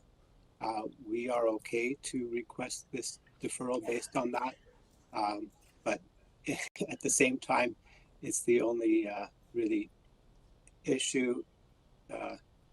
We have prepared to speak on the matter, and if the committee would decides to approve, and on the other hand, I'm sorry I'm waffling on this, but that would be the condition, of course, of urban forestry approval. So I'm of 2 minds on this. I'm sorry. Sir, you brought this up, so are you asking for a deferral or not? Well, we want to get along, and I guess we'll just go for the deferral. Thank you. Okay.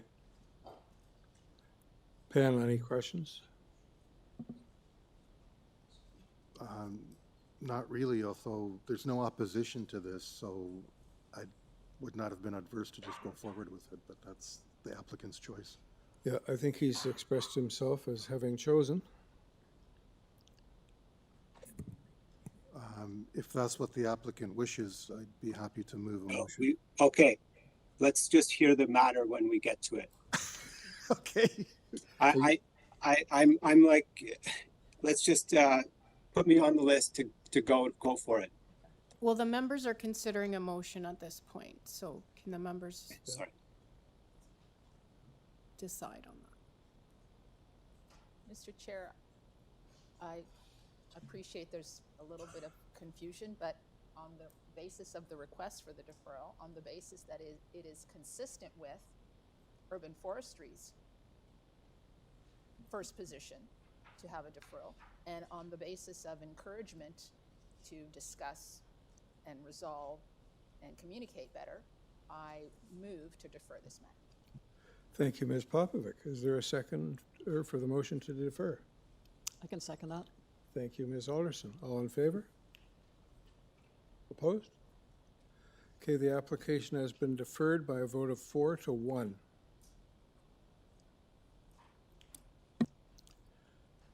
Now, I'd like to request 15 minutes? 15 minutes break until 10:15, 11:15.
We're good to go?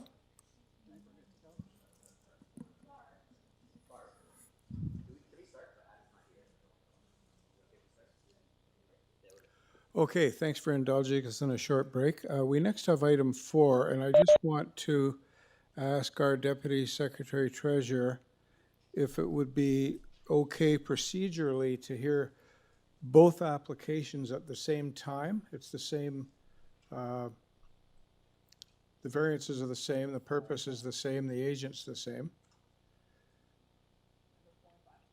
For 4 and 5, yeah. 399 and 401 Royal York Road. Yes. So there's an additional speaker, and also there's one other speaker. So we have 2 speakers for 4 and 5. Okay, so what? We have a speaker now on 4?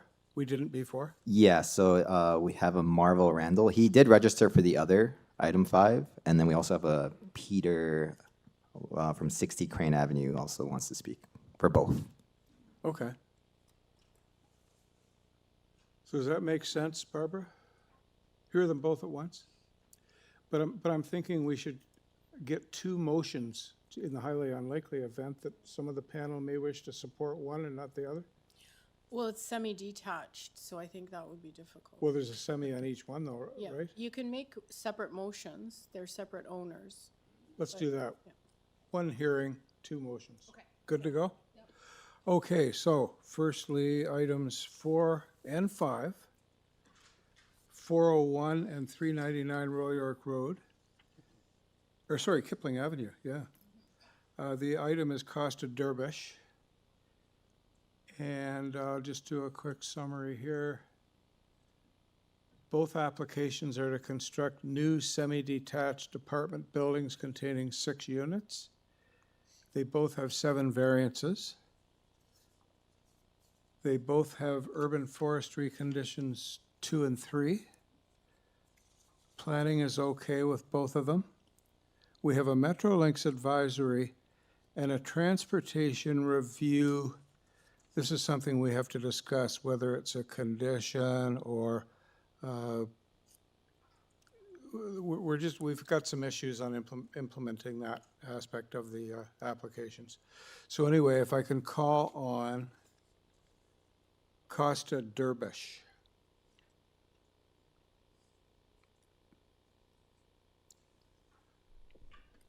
Good afternoon. Good afternoon, committee. Sir, do you mind pressing the button? Thank you. So you're okay with speaking to both of these? Yeah, I had planned for that. Oh, good. Yep. That's wonderful to know. Makes Just repeat your name again and your address. Costa Derbish, 197 Spadina Avenue. Thank you. Okay.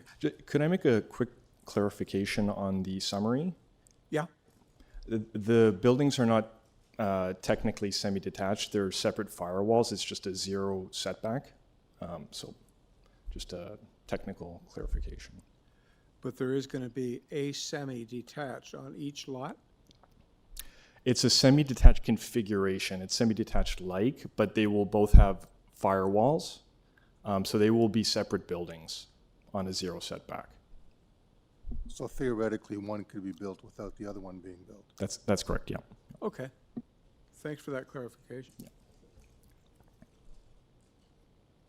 So carry on. Yeah, happy to make a presentation if you'd like. I submitted a presentation, so we can pull that up on the screen if staff have that. Mm-hmm. Yeah, there it is. Yeah. Yeah, so we can go through 401. So yeah, just to start off, good morning, Chair and members of the committee. My name is Costa Derbish from Studio Deep. I'm here today to request 7 variances to facilitate the construction of a new 3-story sixplex, and obviously that's 7 variances for each application. So we can go to the next slide. So the subject lands have an area of 375 square meters with a frontage of 12.19 meters along Kipling Avenue, and they're currently occupied by a surface parking lot and a storage structure to the rear. the 399 Kipling is has a slightly smaller frontage, which will be reflected in the designs that I'm about to go over. The proposals have been designed in tandem with a virtually mirror development application at 399 Kipling Avenue immediately to the south. I'd like to note that the variances will be generally the same, 7 variances for both applications. The property at 399 Kipling Avenue is smaller in size with an area of 327 square meters and has a frontage of approximately 10.66 meters. Next slide, please. Right. As shown on the site plan, the design prioritizes accessibility with a barrier-free ramp along the north and south sides of both proposals, accessing the main entrance. A rear yard ancillary building is also proposed, which will contain a garbage room, 7 bicycle parking spaces each, and a maintenance area. The proposal also accommodates a planned 3.44 meter road widening, which was requested by city planning staff. You can see that in the red portion on the screen. So that would be free and clear of all encumbrances. It would not be conveyed at this moment in time, but in the future when the city is able to make that request. But the variances anticipate that it's going to happen. They're not There's no required variance for that. But we've shown on the plans that we're keeping the land open and free and clear. And they've been adjusted as such. So if we can go to the next slide, that's a zoom in of the site plan, which I've just gone over. And one more below shows the elevations side by side, and they've been designed as such to be kind of a uniform reading from the streetscape in terms of their architectural expression. The next slide, please. And one more, please. Right. So development provides a mix of unit types. Each will have 401 Kipling will have 4 2-bedroom units and 2 3-bedroom units, all highly livable and large. 399 Kipling will propose 5 2-bedroom units and 1 3-bedroom unit. If we can maybe go down to the variance slide, so the next one, please, and one more. This slide is just highlighting all the variances that we're requesting today. So variance 1, the first requested variance is a side yard setback of 0 meters to the south and 1.8 meters to the north for 401 Kipling. Variances 2 and 3 relate to encroachments for the entrance platform and accessibility ramp, where a platform will encroach into the side yard. The encroachment currently permits a maximum of 1.5 meters, no closer to the side lot line than 0.3 meters. The proposal encroaches 2.2 meters and is 0.2 meters from the side lot line. Variance 4, an apartment building requires a 1.5 meter landscape strip along a lot line abutting a residential zone. The proposal provides a 0.2 meter landscape strip to the south, 0 meters to the north, and 0.3 meters east to the east. Variance 5 is a request for visitor parking where 1 is required. We're not providing any visitor parking as part of this application. The 6th variance applies to the separation distances between main walls. Required is 5.5 meters with no openings and 11 meters with openings. And we're proposing 4 meters with no openings and 5.85 meters with openings, and you can see that on the next slide. Right there. And just to wrap up, in summary, we believe the proposal meets the 4 tests and should be approved. The proposal maintains the intent of the official plan by supporting intensification along a major street as per the submitted city planning report memo. It maintains the intent of the zoning bylaw by providing appropriate residential density within the RM zone. Variances are minor in nature with minimal impact on surrounding properties, and the proposal, in our view, is desirable as it contributes to missing middle housing in a transit-supportive location. I've Thank asked you to wrap up. Thank you. Okay, questions or comments? Go ahead, Ken. Okay. Go Go ahead, Stan. Thanks, Laura. Transportation is asking for a justification study for your exemption of visitor parking. Yes. Can you comment on that? Yep, we received that report. We've been in conversation with transportation staff.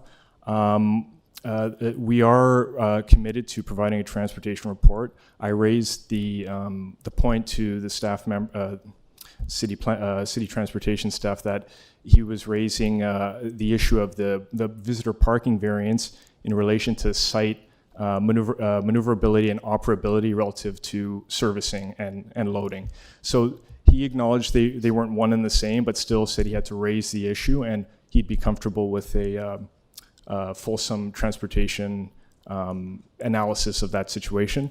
And we're willing, and the applicant is willing to go forward with that request. And he revised his report as an approval condition, and said he was happy with that discussion we had and willing to move forward on that basis. But do you understand the risk would mean if that's a condition and they don't accept the justification? Yes, yep. You would have to reapply because you wouldn't get a permit. Right, it's an approval condition, yes. So you're willing to take that risk, should the committee approve your application, that you may not be able to clear that condition? Yes, just like urban forestry condition, we'd be willing to go forward. In our conversations with staff, they seem willing and open to have that discussion and have that dialogue with any transportation consultant that we would bring on. So okay, as long as you've stated publicly you're acknowledging the risk that you may not be able to fulfill that, because it's different than applying for a permit. It's asking for a justification report. If they don't accept your justification, they're not going to clear that condition, and you have a decision that you can't use. Right. Okay. Also have a question with regards to the reserve you're doing in the front. Is that going to be maintained as soft landscaping? Yes. Right now, it's just free and clear of all encumbrances, and it will not be built in any way, shape, or form. Okay, but in the interim, what are you going to do with it? There are no plans at current. We can keep it sodded. You're going to provide some kind of landscaping. You're not just going to leave dirt. Of course, yeah. I wouldn't foresee that being an advisable, desirable condition to build any project. So I don't think, as part of the architecture team, we'd put that forward as well at deep planning. So yes, we would provide some sort of landscaping. Absolutely. And if you weren't required to keep that in reserve, would you then be able to comply with your rear soft landscaping variance? For the buffer? Yeah. Moving the building back makes it challenging, right? We only have so much space on the lot. So this was a request directly from planning that they want to have that road widening conveyance for the future. So it just limits the amount of room on the lot that we can use for design. So is that what resulted in that variance, or were you just planning on putting the rear structure as close as possible to the rear anyway? Well, in the design, the ideal scenario is that there is a separation distance between that rear structure and the main building. Yeah. So if you can look at the below grade plan, there's a unit at the rear that has a window well that will get sunlight based on that design configuration. So there needs to be separation between those two structures in order to have a livable space that we were happy with designing and putting forward to the committee. Okay. And have you considered using the reserve area as a temporary parking to resolve a transportation issue? That can definitely, it can definitely be explored as part of a design solution. We're happy to go and discuss that with transportation staff and determine what's the best path forward for the client and what staff deem acceptable. Thank you. Actually, Stan, I think you covered most of what I wanted to say, but including the last comment, I thought that would be actually a great solution to a drop-off area, Because when you have 3-bedroom units, and I think you have 3 3-bedroom units, one in one and 2 in the other, Yes, that's right. Yep. there invariably will be children. And I'm wondering how they will be picked up, dropped off. You know, there are deliveries being made, all of those kinds of things. So, and also it is 17 minutes. I did look into it. It's 17 minutes to Kipling subway station by bus from here. So you're not really in an MTSA area or a TSA area. So it's, you know, it's not that it's not a walkable, what I would say is a walkable neighborhood. So I Right. just think that having a drop-off area, a pickup and drop-off area would be great, because I think there will be kids involved. Yeah, and we'll note those comments. And as we said, it's a condition of approval. So clearly, staff have an opinion about it as well, and we're looking forward to making sure that it's resolved. Okay, thank you. Anything else, panel? Okay, if you could take your seat, sir, just, we're gonna hear from some neighbors. Now, the only name I have is Marvin Randall or Randell, and there's someone else? Oh, Yep, so we have Marvin. We'll start with Marvin, then we can go to Peter after. there's somebody after Marvin? Peter. Peter, you can tell me about later. Good morning. Good morning. My name is Marvin Randall. I'm owner and resident of 94 17th Street, which is adjoining properties to the 399 and 401 properties in question. All the proposed variances decrease the soft landscape and water absorption capabilities, which will increase the potential for water runoff. The city is currently having issues with water runoff from hard property, and this will just compile that with the reduction of soft landscape. So one of my personal main concerns is item number 6. The current code calls for 63 inches of soft landscape between property line and building structure or a foundation. They're asking for 11 inches. So that's an 82% reduction in soft landscape. And that runs the risk of water absorption failure. And there's also a utility pole that borders that property line, and to go that close to the property line could potentially destabilize that utility pole, and I don't think Bell and Rogers would be very happy with that. So on top of that, that close of excavation could also damage the fencing of the residents in question that join that property line. Potentially, there could be an increase in the landscape grade, which would further cause water runoff. But unfortunately, if it does not go towards Kipling, it will come back on my backyard and my neighbor's backyard. So I think if there is a grade increase or reduction in soft landscape, that hard concrete surface needs to slope towards Kipling, not towards the backyards, which is a very high potential that it could. The second floor on the back will infringe on personal privacy of residents to the east, which would be myself and my neighbors. There will be an open view from people on the second floor into our backyards and our privacy. I would like to suggest they put in a 12-foot privacy fence if this cannot be rectified somehow. There's a Kipling car wash, just a couple of units up from this location. They were, I believe, city ordered to install a 12-foot privacy fence to residents that join the property line to that location. I don't see why that can't be applied in this application as well. And with the removal of the mature trees that are on the lot, see the code 813, section 20, I believe, is the removal of mature trees has to have a plan for replacement. I don't really see any plan that's going to compromise the removal of these mature trees.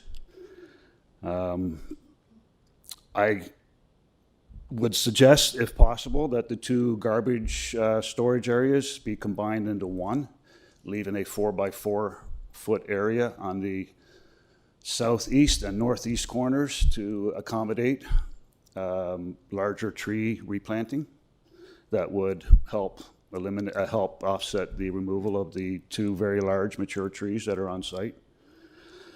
And if possible, maybe a little rooftop garden could be accommodated to the second floor, since there are no windows on the third floor facing east. And maybe even a rooftop garden on top of the garbage storage area. This would provide some privacy towards the people on the east side, bordering that. And I believe the city is a 40% tree canopy goal. It seems like every time a new development comes up, this goal gets less and less. And I'd like to help maintain that. Let's see. Sir, you have about 20 seconds. Pardon me? You have about 20 seconds to finish. Okay. I hope there's a plan in place to remove the wildlife that has made homes in this area safely and humanely. And I believe that's the main part of my concerns. Thank you. Thank you. Just stay there for a second. Panel, any questions or comments? Yes, just a quick question. Yep. Did you say you were at 397? I'm at 94 17th Street. Oh, okay, Right so you're on the street behind. Okay, great. Yeah, I'll just comment on a couple of things. You raised a number of interesting, relevant issues, obviously, to you and your neighbors. There are some things that are addressed not at this stage of the process, but during the building permit stage. Construction issues, impact of excavation, drainage. He has to get a lot grading plan, satisfy the building department about the adequacy of drainage. So there are some of the things that you're raising will be addressed, and many other interesting things that the agent can talk about when we call him back. But yeah, thank you very much. Thank you. So we need now to hear Peter is the last speaker. Yes. Peter. Peter, are you in chambers right now? Oh, he was in person when interesting. Yeah, we'll see if he's outside. Maybe he's outside.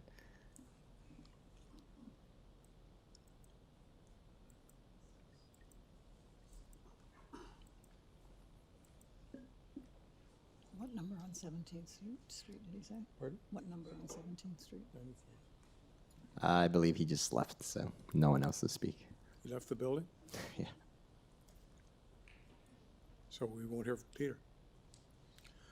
Okay, Mr. Derbysh, could you come back up? You have an opportunity to rebut Mr. Randall's comments. Yeah, thank you for the comments there. I think they were really, really well articulated and brought up some really good points. So I know that landscaping was brought up, the hydro pole and trees, and privacy. So I'll try and go at those one by one and see if we can kind of come up to a solution here. So in terms of the minimum landscape area, so for 401 Kipling, it's right now it's a surface parking lot, mostly paved. So that will be an improved solution as to what's currently there at 401. And 399 obviously has built form on it currently. So with the increased conveyed area, that will increase that portion of landscaping on the lot in that section. So that's one point. We are increasing side yard setbacks to the sides of to the north and south of the proposals. To the south right now, there's 0.69. So it's a pretty sizable increase on that end. So In that sense, we see the build proposal as an improvement to what's existing from a build form perspective. The hydro pole, of course, will be, we wouldn't do anything that is unsafe in a construction sense. So you've covered that off already as the committee. The trees is a good point. I think there is that area in front of the proposals, 3.4 meters now extension, that was not there before. I think it's in city planning's purview to request some sort of tree plantings or anything of that matter. It's really not, we have no say on that piece of property anymore. It's kind of been left to the city to do what they will in due time. So that can certainly be landscaping, and if there's any further requests for plantings or anything like that, I'm sure the applicant, the owner, and myself would be open to that. And then the last point raised from our neighbor was the overlook and privacy. So we're happy to add a screen to mitigate that overlook. And I'm just wondering what the committee thinks would be suitable. Obviously, from a design standpoint, we have our own design elements that we can propose. We can propose privacy screens. The 12-foot fence is quite high, so I think city bylaw is 8 feet or something around that measure. It's so typically 1.5 meters, actually. Yeah. For privacy, yeah. Right, So right. The idea is you protect sight lines from people sitting. Right. But they could stand up and their head would be above the I fence. think the car wash is in a different scenario because it's a commercial use. Yeah. And so you have a different height restriction on the fencing. Mm-hmm. But we are open to looking into privacy screens at the above grade. We'll have to sort this out, but I don't think we could impose something beyond the city's normal standard for height. Mm. So it would be a 1.5 meter high fence, which I'm not sure would satisfy Mr. Randall. But as Mr. Kmoric points out, a 12 meter fence is in a commercial situation, which is not your situation. Mm-hmm. So you'd be agreeable to a privacy fence, a reasonable privacy screening along the east? What would it be? The east side. Yeah, I mean, there's two issues there. There's a fence at the property line, and I think the agent is talking about putting privacy screening on any balconies that face east. That's correct. I brought up the fence initially, and then we switched to the overlook from the above grade units. Yeah. So we're happy to apply a screen. Well, I know a fence height, it's 1.5 meters, period, full stop. Yeah. 6 feet. Yeah. And 3 feet on a corner. 1 meter. Anyway. Any other questions or comments? I think they're prepared to do both. Is that what you're saying? That's correct. Yeah. Okay. Fence and privacy screen on the balconies. Okay. Facing east. Mr. Chair, there's a garbage structure in the back that's probably going to be higher than a fence. What is the height of that structure? I'm not sure if we have it in the elevation, but typically they're around 8 feet.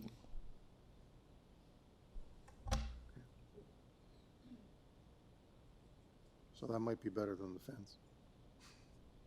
Yeah. Certainly can't see through it. In past projects, we've applied an extensive green roof on structures like this, but that is a cost. So that's. And I believe the city is no longer imposing that condition. I think that's a relative new change, green roofs, sadly. Well, they are for high rise. I don't think so, No? anyway. Maybe staff could answer that question. I think it's changed fairly recently. Whether it's changed or not, it was something that was always a choice of applicants. The city couldn't compel them to provide the green roof.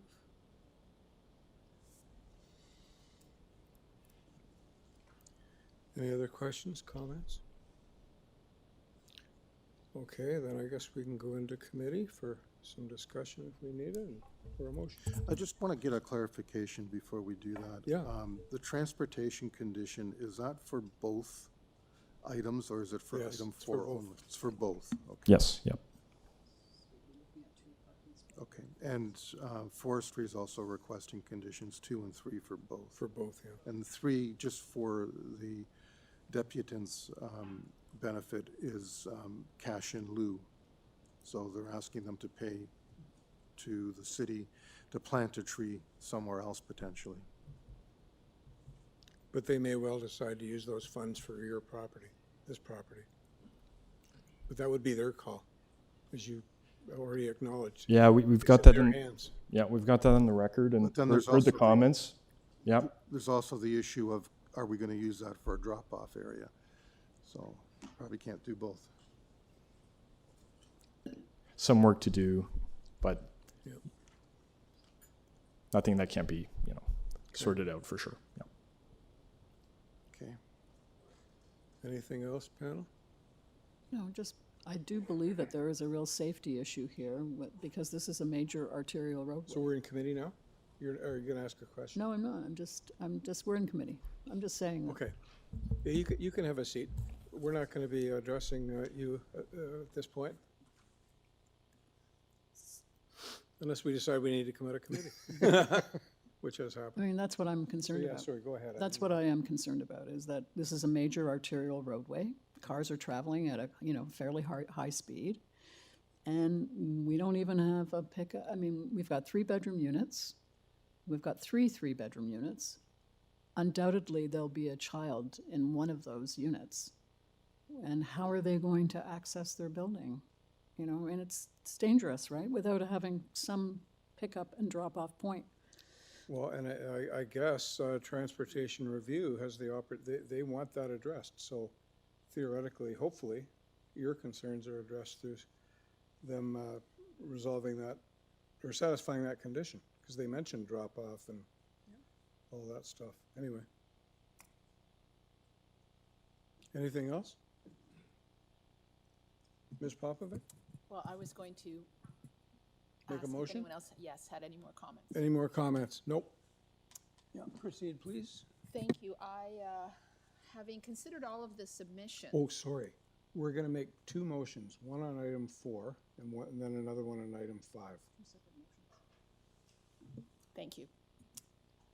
Having considered all of the submissions and the indication from the on-the-record comments by the agent, there appears to be a recognition of the potential uncertainty regarding the transportation justification report that will be required, and approval of that as an unknown quantity.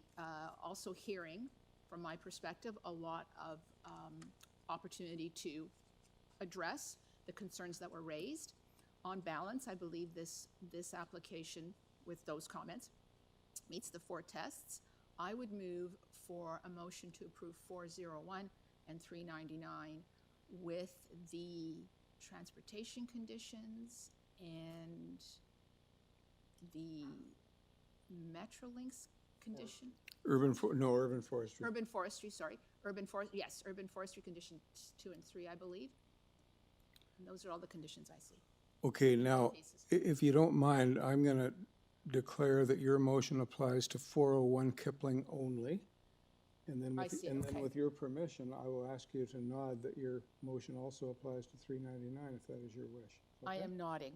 You're nodding already. Thank you, Mr. Okay, so we're right now, I'm going to invite a seconder for a motion to approve with conditions, item 4, 401 Kipling Avenue.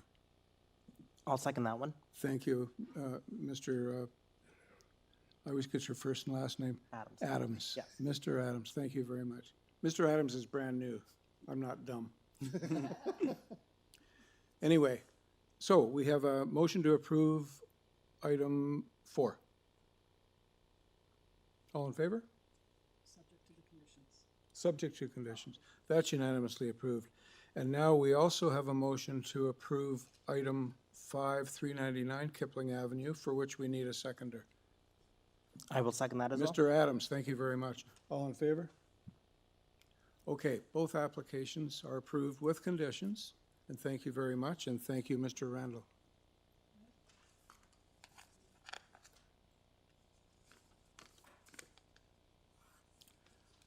Okay, moving on to item 6. 600 to 604 Rogers Road. I'm just going to pull the application up and, and summarize it.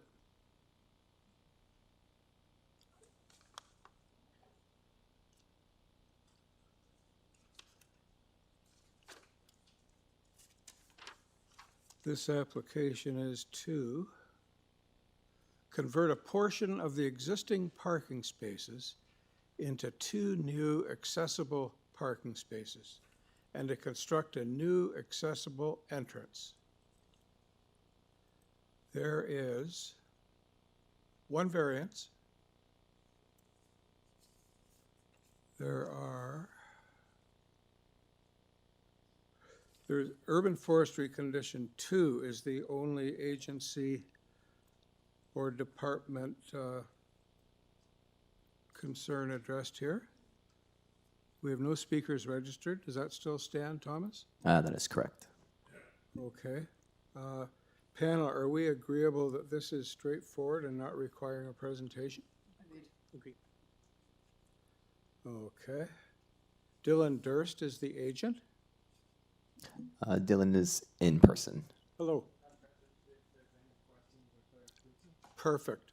You just answered my question without me asking it. So, panel, any questions or comments? Okay, then let's have a motion. I'm prepared to make that motion. I think this is a very straightforward application. It meets the 4 tests. Certainly, it is very desirable for this community, so I move for approval with no conditions. Sorry, is there a condition? Oh, urban Forestry condition Urban 2. forestry 2. Sorry, I wasn't looking at my notes. Yes, urban forestry 2. Actually, 2 and 3 I've got. No, just No, 2. just 2. 2? Okay. Oh, sorry, urban 2, yeah. Okay, so the motion's been made, seconded? Ms. Popovic, thank you. All in favor? That's approved unanimously. Thank you, Mr. Durst. Oh, I thought you'd already left. Thank you. Okay, item 7. He's staying for the fun. Oh, right.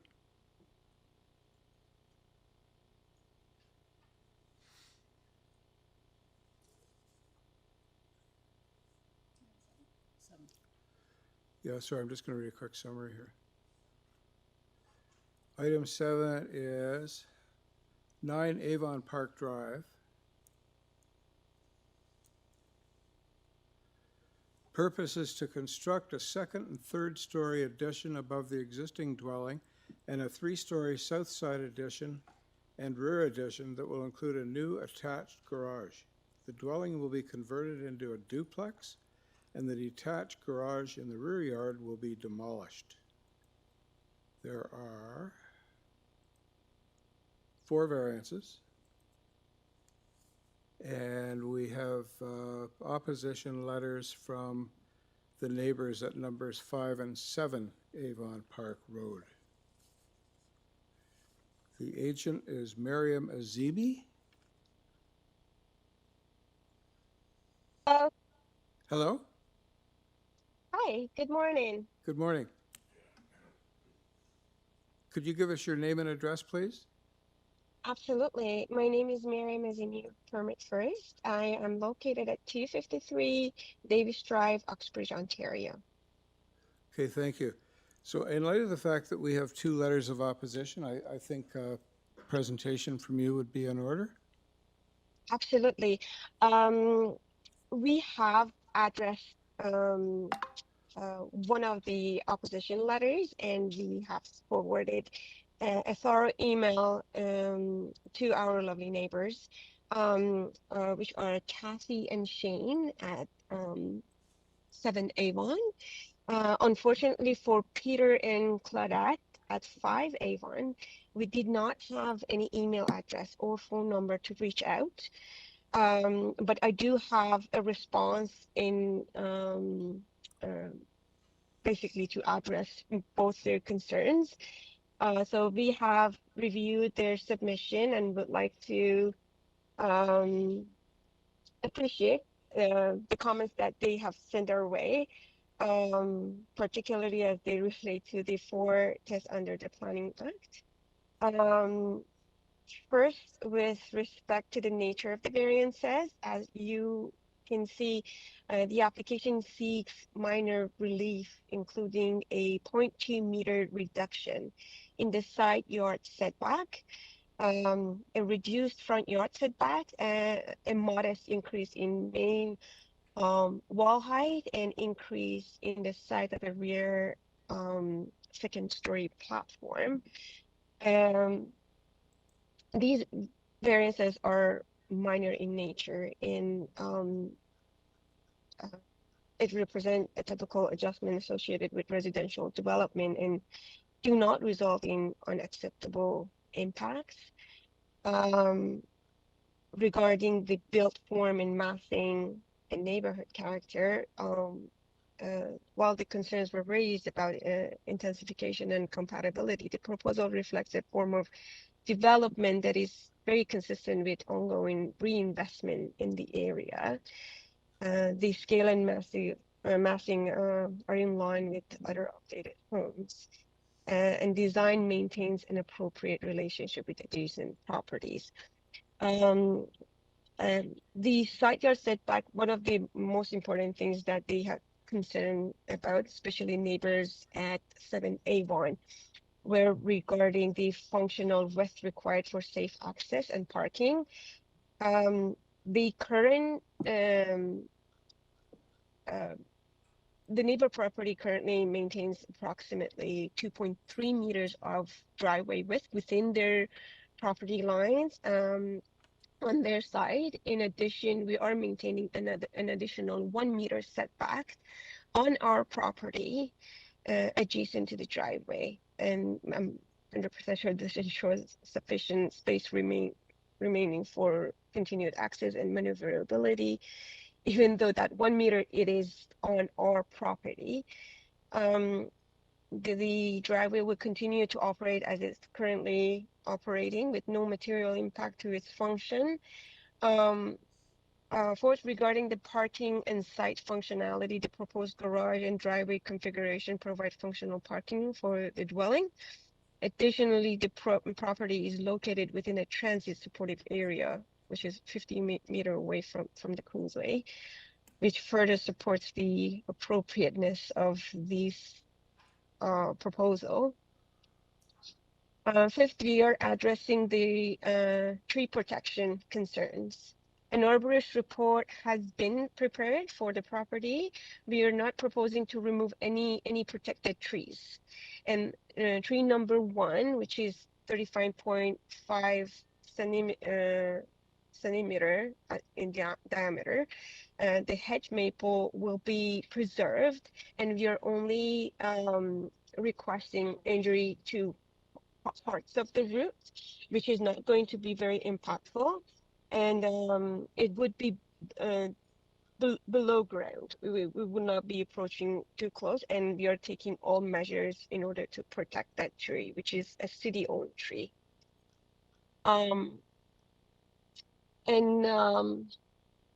We will be submitting a permit to injure, and as you can see, that urban forestry also has no objection, but they do recommend all measures taken to protect the tree that we are planning to apply for a permit to injure.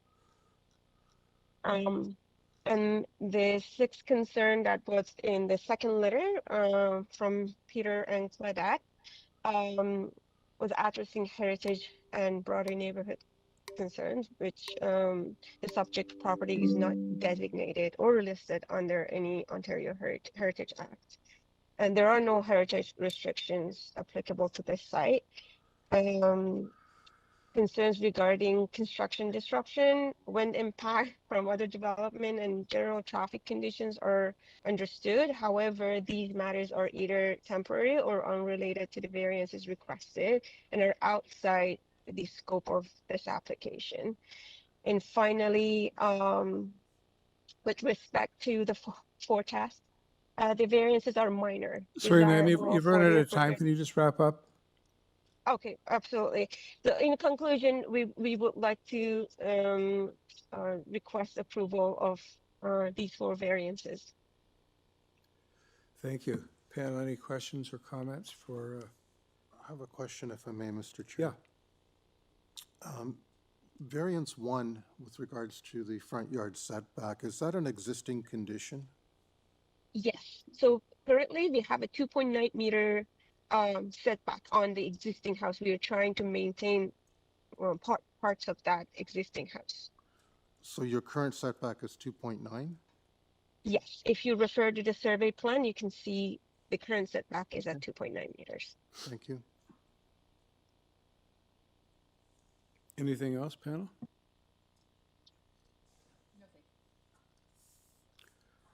Okay, so we have our listed registered speakers.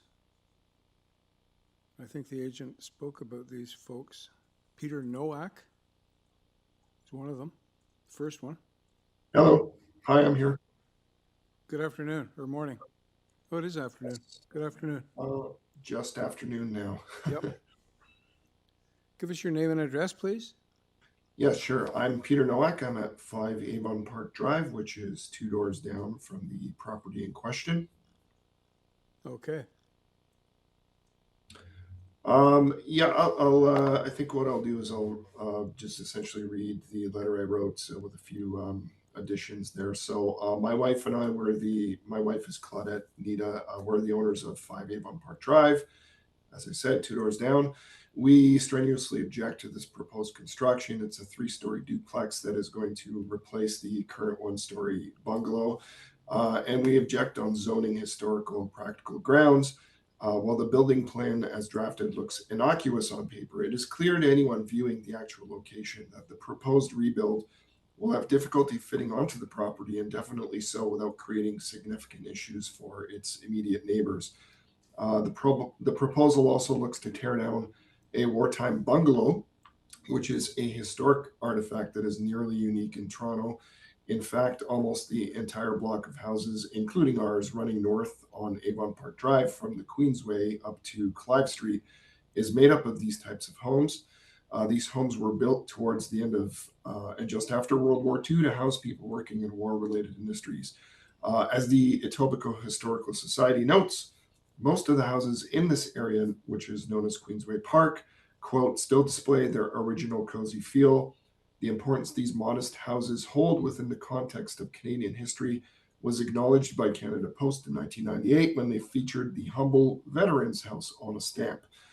So not only should the planned reconstruction be rejected, although none of these buildings currently have heritage status, we do believe that something like that should be considered. Also, the planned construction will also cause untenable disruption for the neighborhood. I myself work at home full-time and I'm involved in audio recording. My wife also works at home part-time conducting virtual consultations with clients. There was a construction about 10 years ago, I think it was, of condos across the street at 756 the Queensway. And although that was a much bigger construction, it was virtually impossible to maintain our livelihoods during that time. I should also mention that the condos have created significant wind tunnels on our street, and this has both created problems for the neighborhood and for us specifically. A great deal of the neighborhood's trash now ends up on our property, and larger problems such as recurring power line failures and tree branches falling in the neighborhood are possibly due to this. Both have occurred with some frequency since those condos went up. The building here at 9 Avon Park, it is a considerably much bigger building or much bigger home than what we have on our block. So we're concerned about whether this is going to have any effects on that front. And I think in other submissions I've read that parking could also be a problem here, especially with the driveway of our neighbors. The street parking in our neighborhood is already considerably limited. Just up the street The number of the house escapes me right now, but I can provide that momentarily if you like. There was a similar, believe it's a 3-story duplex put up, and there's routinely cars parked on the street outside that house now where actually parking is not allowed. So that's going to cause, we expect that this is going to cause issues for the neighborhood as well. So that's the extent of my comments. Thank you for allowing me to make them. Thank you, Mr. Miller. Panel, any questions or comments for Mr. Miller? Just a quick comment there that I'm very sympathetic to the heritage argument made in the letter, and I would just recommend you make that argument to your counselor's office for some additional heritage protection. Okay, will do. Thank you. Okay, we'll now invite Kathy McMahon and Shay Baudouin.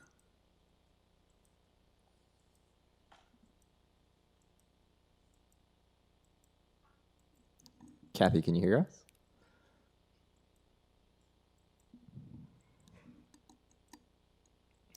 So Kathy, we can't hear you. We might be having some audio problems. If you can just call us in using the email, or I'll try to unmute you. Let me try one more time. Hello, Kathy? Yeah, we still can't hear you.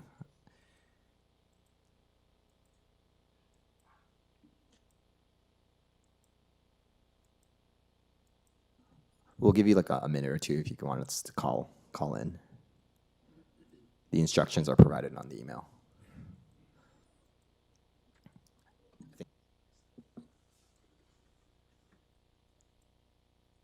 Thomas, or Mr. Chair, while we're waiting, can we ask the applicant some questions? Sure. So I just want to note that Forestry has provided advisory comments that they may deny the city tree to be removed. Have you had some discussions with them, or do you know where that's at? Because irrespective of what we approve, they may deny that anyway. Absolutely. Yeah, I have spoken to both owners that if in that case it would be rejected, we will change the proposal to minimize any impact on that tree, and we will preserve the tree if they deny our request to injure. Okay, just so you're aware of that. Thanks. Absolutely. Yeah, that was an odd memo. We typically get it more clear. This one starts with no objections. Yes, I understand from that standpoint. Sorry, because at this point, the members are just asking you questions. You're not in your rebuttal yet. Absolutely. So I do see Kathy, she tried to, oh, she's offline again. I did email her the link again, so hopefully she can call in. Oh, she's back. Let me just try her one more time. Hello, Kathy? Hi, this is Kathy. Perfect. We can hear you now. Thanks. I'm so sorry. I'm trying. I can't hear you, unfortunately.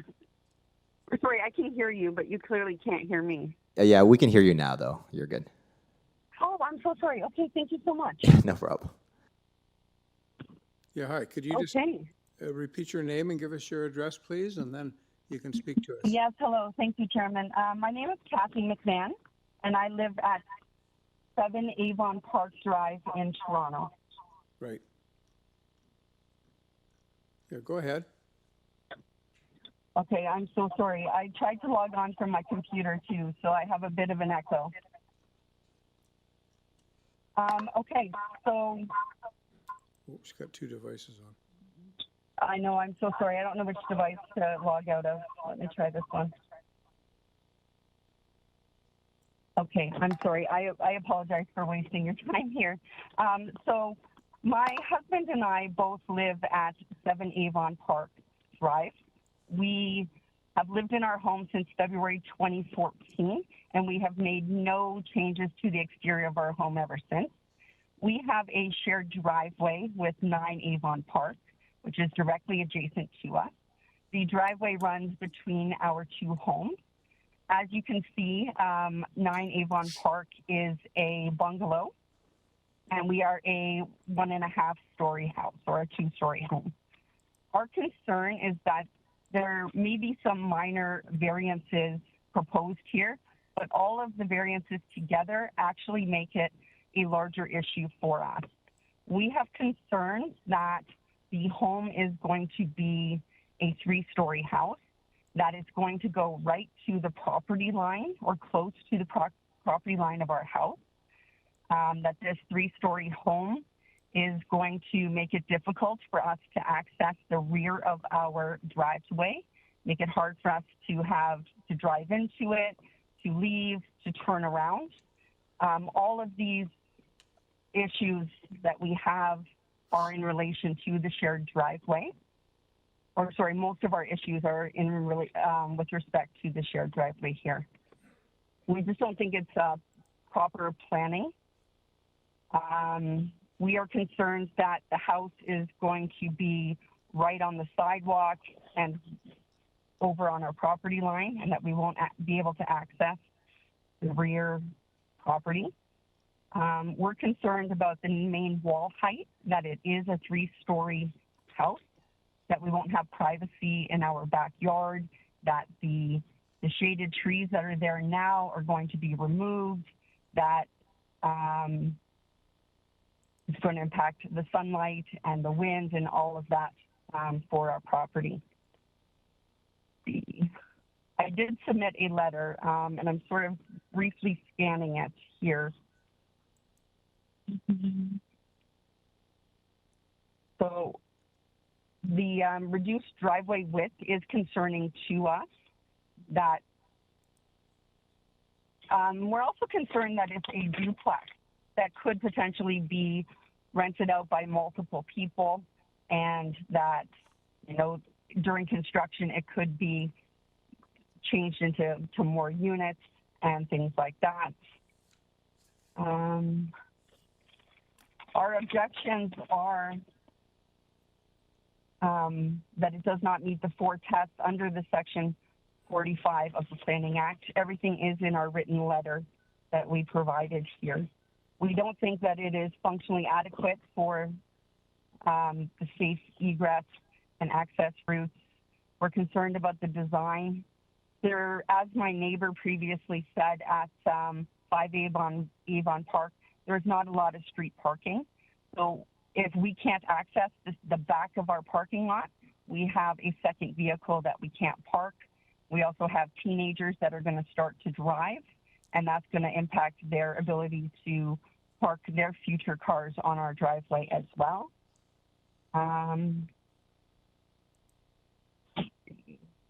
This house is not going to match the landscape of the rest of our neighborhood.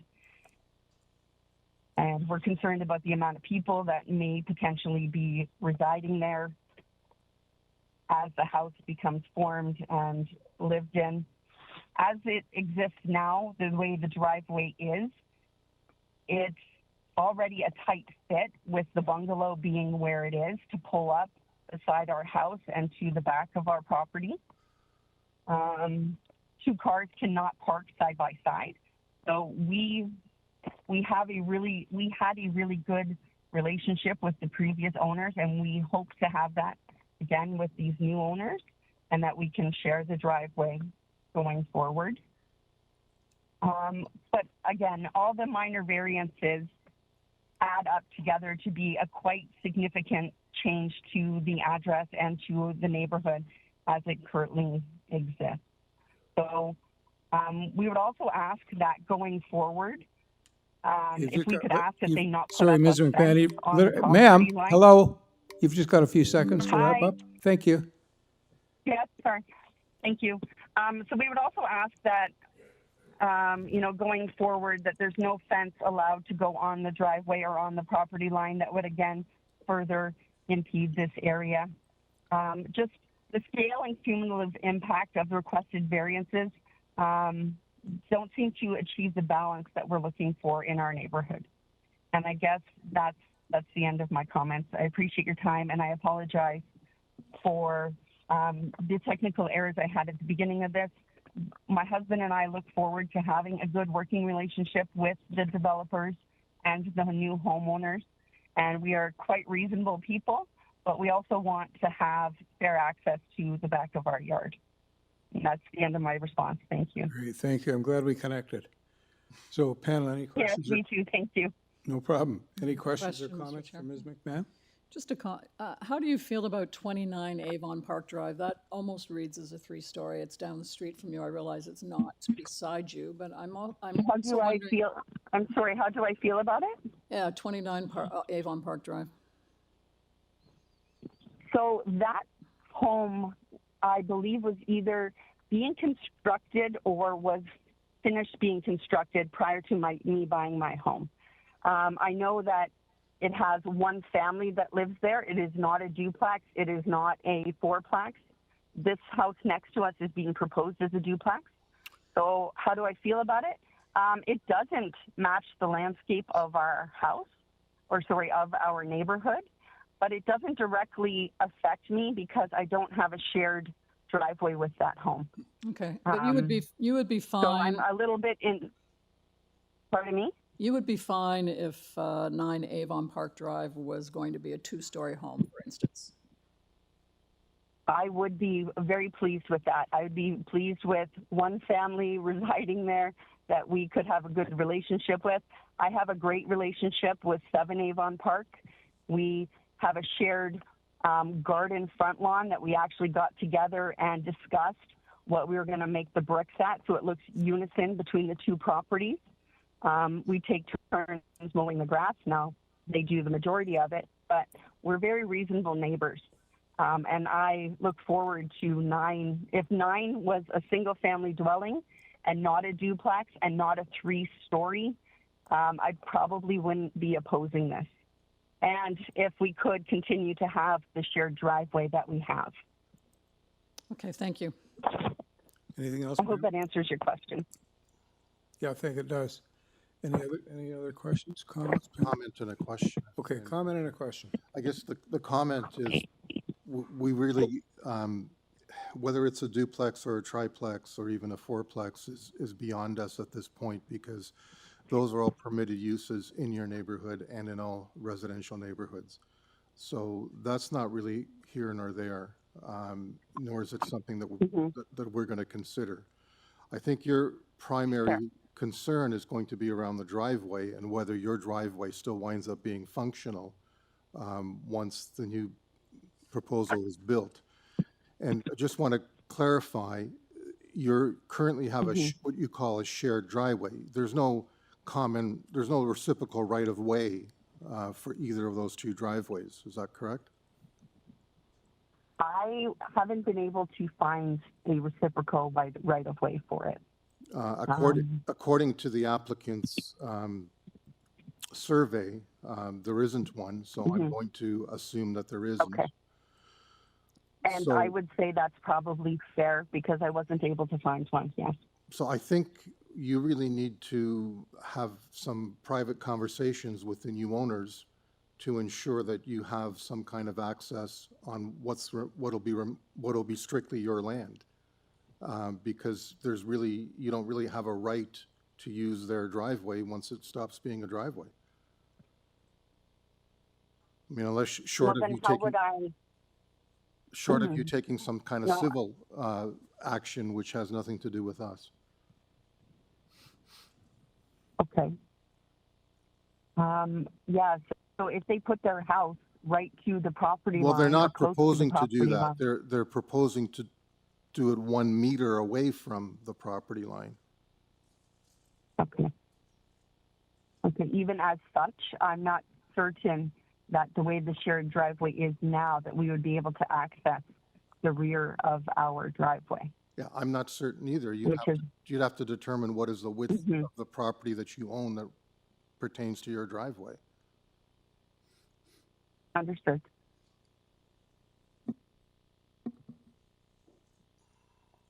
Yeah.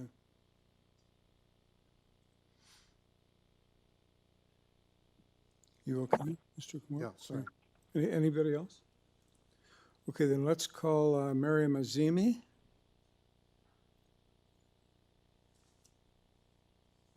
here. Yeah, so you have a chance now to please talk to us about comments from Mr. Nowak and Ms. McMahon. Absolutely. I appreciate them reaching out, sending us those comments, and I understand her point of view. She has been having the luxury of using both driveway to reach the backyard, and that's not something that we are necessarily taking away. And our proposal is only to exceed the setbacks requirement by 0.2 meters, which is very, very minor. And regardless of whether their concern is that if they still can use our property to access the backyard, because what they have on their property is more than sufficient to drive through and access the backyard. But regardless, we would be providing any sort of access they require in order to use that 1 meter to access the backyard without any issues. And you're courteous enough to 100% take that into consideration.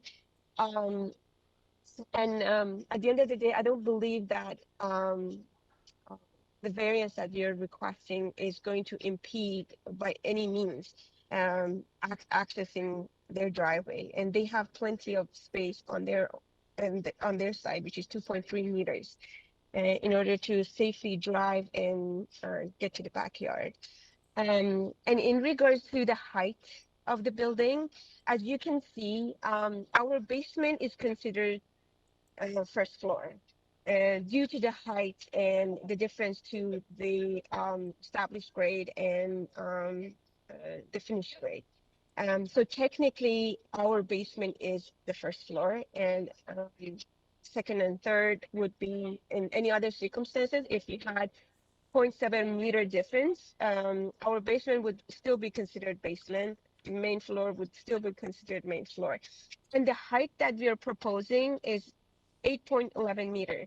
If we were to not have a flat roof, we would be permitted to build up to 10 meters, which is way beyond what we are currently proposing. So in terms of scale and massing, we are still within a very reasonable height. And even the platform is triggered because it's called second floor platform, even though it's technically, if we didn't have that, if the basement would still be considered basement, would just be a deck access to the main floor. So that's why I believe I understand their concerns. Any change in the neighborhood, I live in the neighborhood. I understand where they're coming from, but at the end of the day, this neighborhood is developing, and there would be more and more new buildings coming and taking place. And what we are proposing is definitely within reason, and I'm hoping that you would consider proceeding to approval of this application.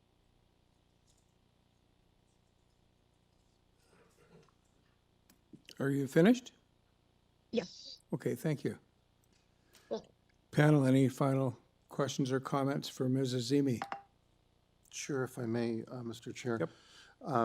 So you're proposing the 1 meter on the south side to be interlocking stone, and you're going to keep it clear so that the neighbor's mirrors from the car or whatever will not be impeded from going up their driveway. Are we talking about that small area in the backyard? No. I'm talking the about. patio? I'm talking about your side yard setback. On your Okay. on your site plan, it says clear access path. Mhm. So that's the area that's adjacent to their driveway, is it not? Correct. Yes, correct. Right. So I'm just reiterating what I believe you said about keeping that area clear so that you are going to assist facilitating them being able to access their driveway. Absolutely. Yes. Okay, that's very generous, and I think that's should address their concern. I hope so too. Thank you. Anything else, panel? If not, let's go into committee for discussion if desired, or a motion.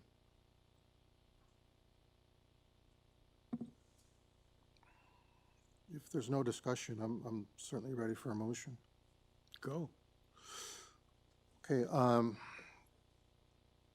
I believe that the application meets the 4 tests. I was a little bit concerned about the front yard setback, but given that that's an existing condition, I don't have a problem with that. In terms of the historical character, the area has not been declared a historical area. That's a complex process that takes quite some time.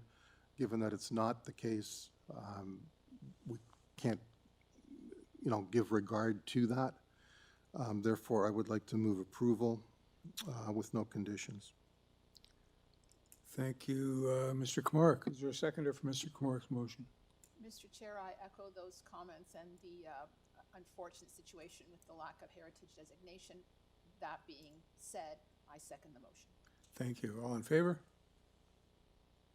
Opposed?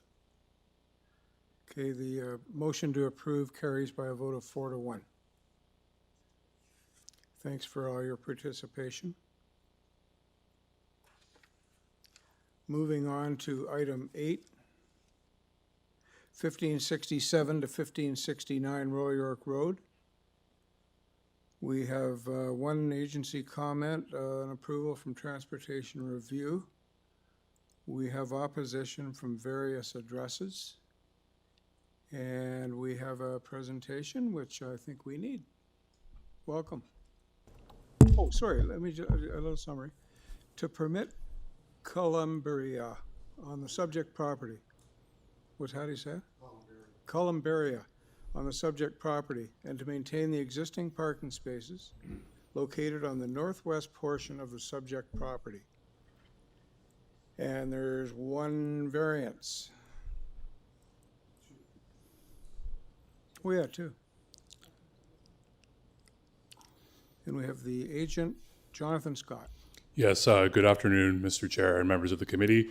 As mentioned, I'm Jonathan Scott. I'm a vice president at Crestview Strategy, appearing as agent for the applicant, Park Lawn Partnership, owner and operator of Riverside Cemetery at 1567 and 69 Royal York Road. This application seeks 2 modest forms of relief, both intended to regularize long-standing conditions at an existing cemetery. First, permission to allow columbaria containing niches for cremated remains as a routine accessory use of the cemetery, and second, confirmation of an existing parking area on the northwest portion of the site. Importantly, neither request involves new development or expansion. Both accord with the way the official plan and zoning typically works for cemeteries in this city, including directly across the street. This application is about regularizing existing practices and in providing administrative clarity. With respect to columbaria, the site is currently subject to an older site-specific bylaw that limits the cemetery to in-ground cremation burial plots only. That restriction does not reflect modern cemetery practices, where cremation and columbaria are now common and expected features. Just to be clear, these are those small structures where you can contain niches to house cremated remains. These columbaria are generally permitted in most, if not all, cemeteries in the city, including across the street. So in that respect, they would accord with the official plan, simply not the site-specific bylaw here. That being said, further, columbaria have previously been approved at Riverside Cemetery on an ad hoc basis, including in the 1970s and again in 2010. This application simply seeks to regularize that established and precedential practice, rather than requiring repeat minor variance applications every time a client wishes this routine use. Importantly, the intent is not to proliferate columbarium across the site, but to allow the cemetery to respond appropriately to customer needs without unnecessary administrative barriers on the customer.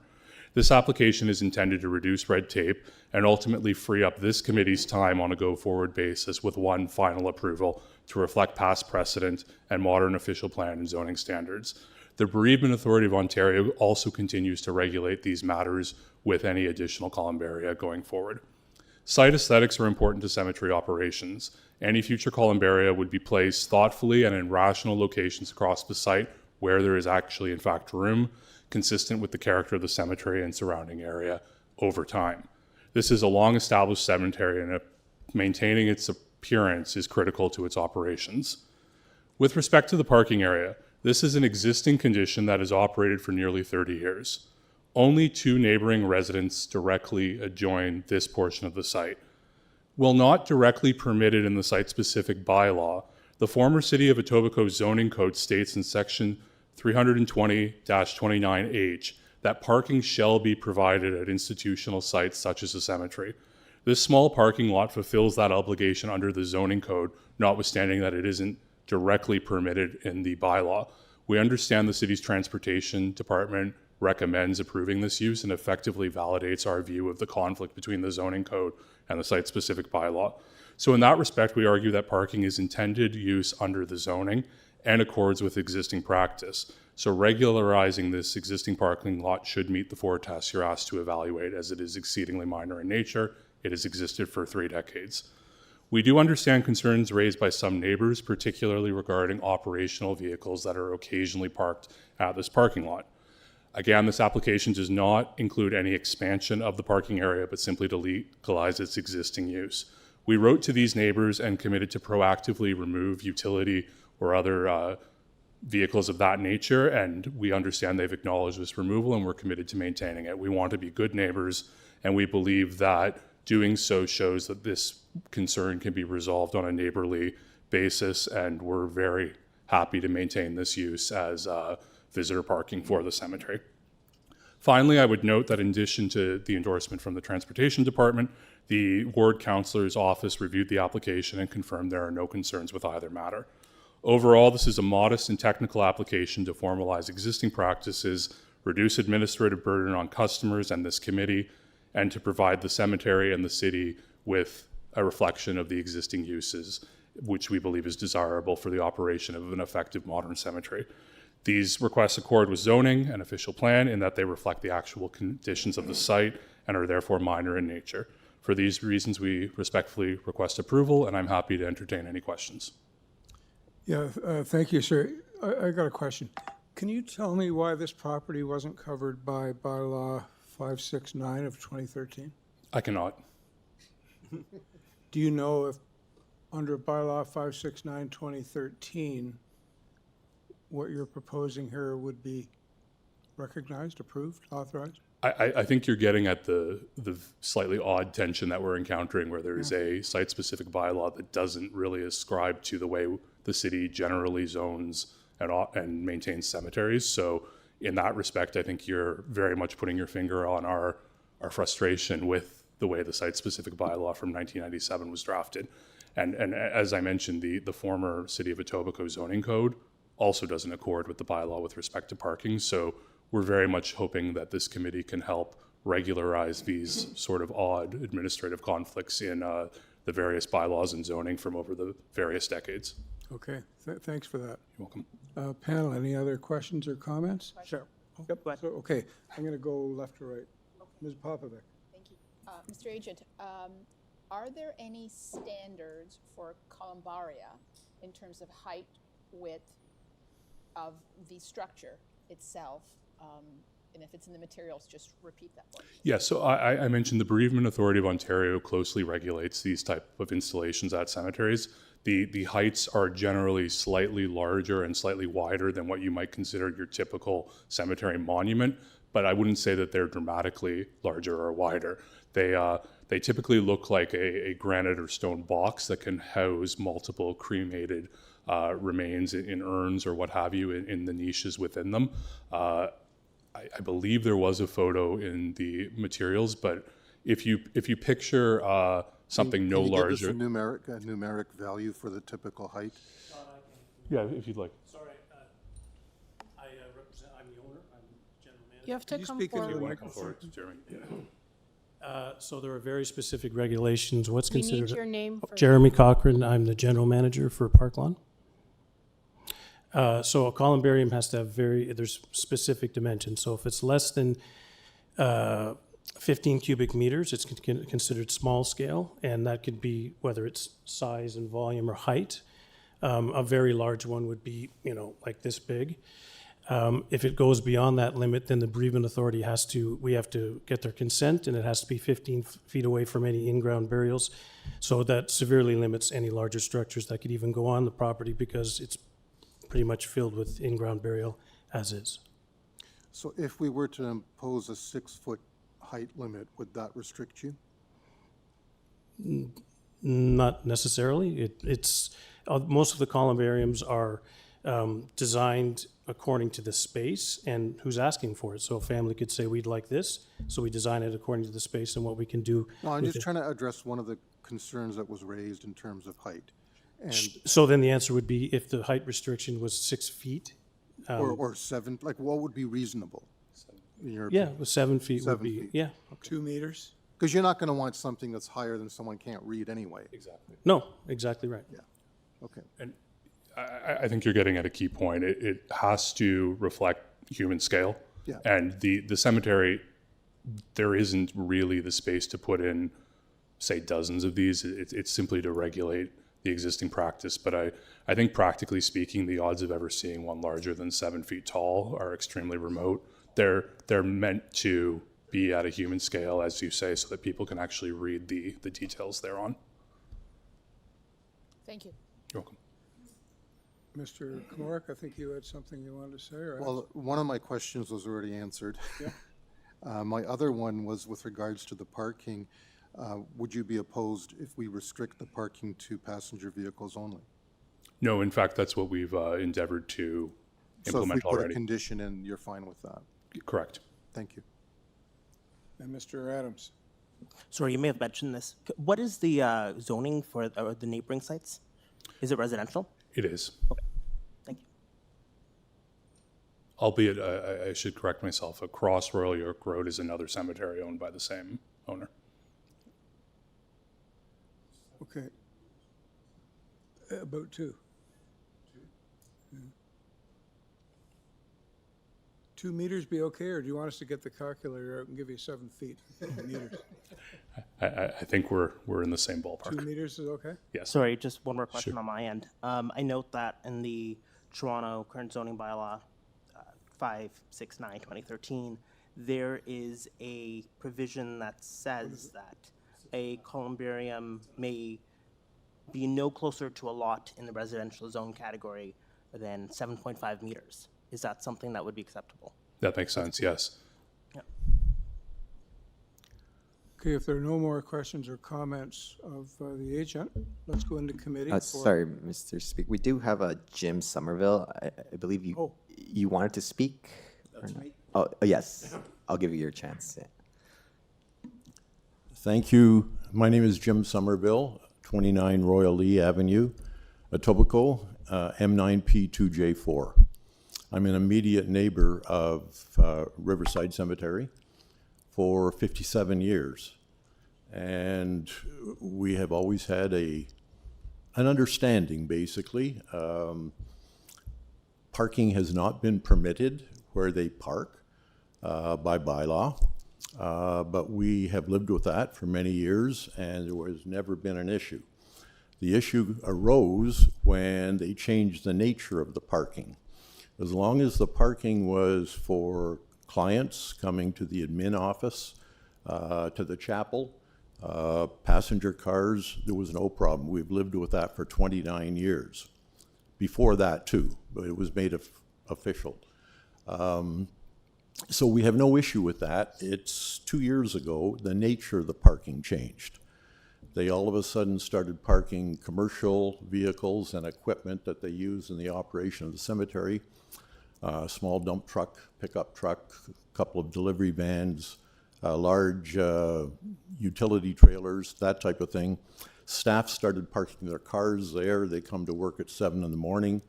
Doors opening and closing, loud conversations, no problem with that. That's what people do, but that wasn't a normal use of that parking area. We knew the parking was not legal, and we've lived with that for all these years. There's never been an issue, and there's never been a conversation about it. But this situation did create some problems, and that's why there was a complaint made to the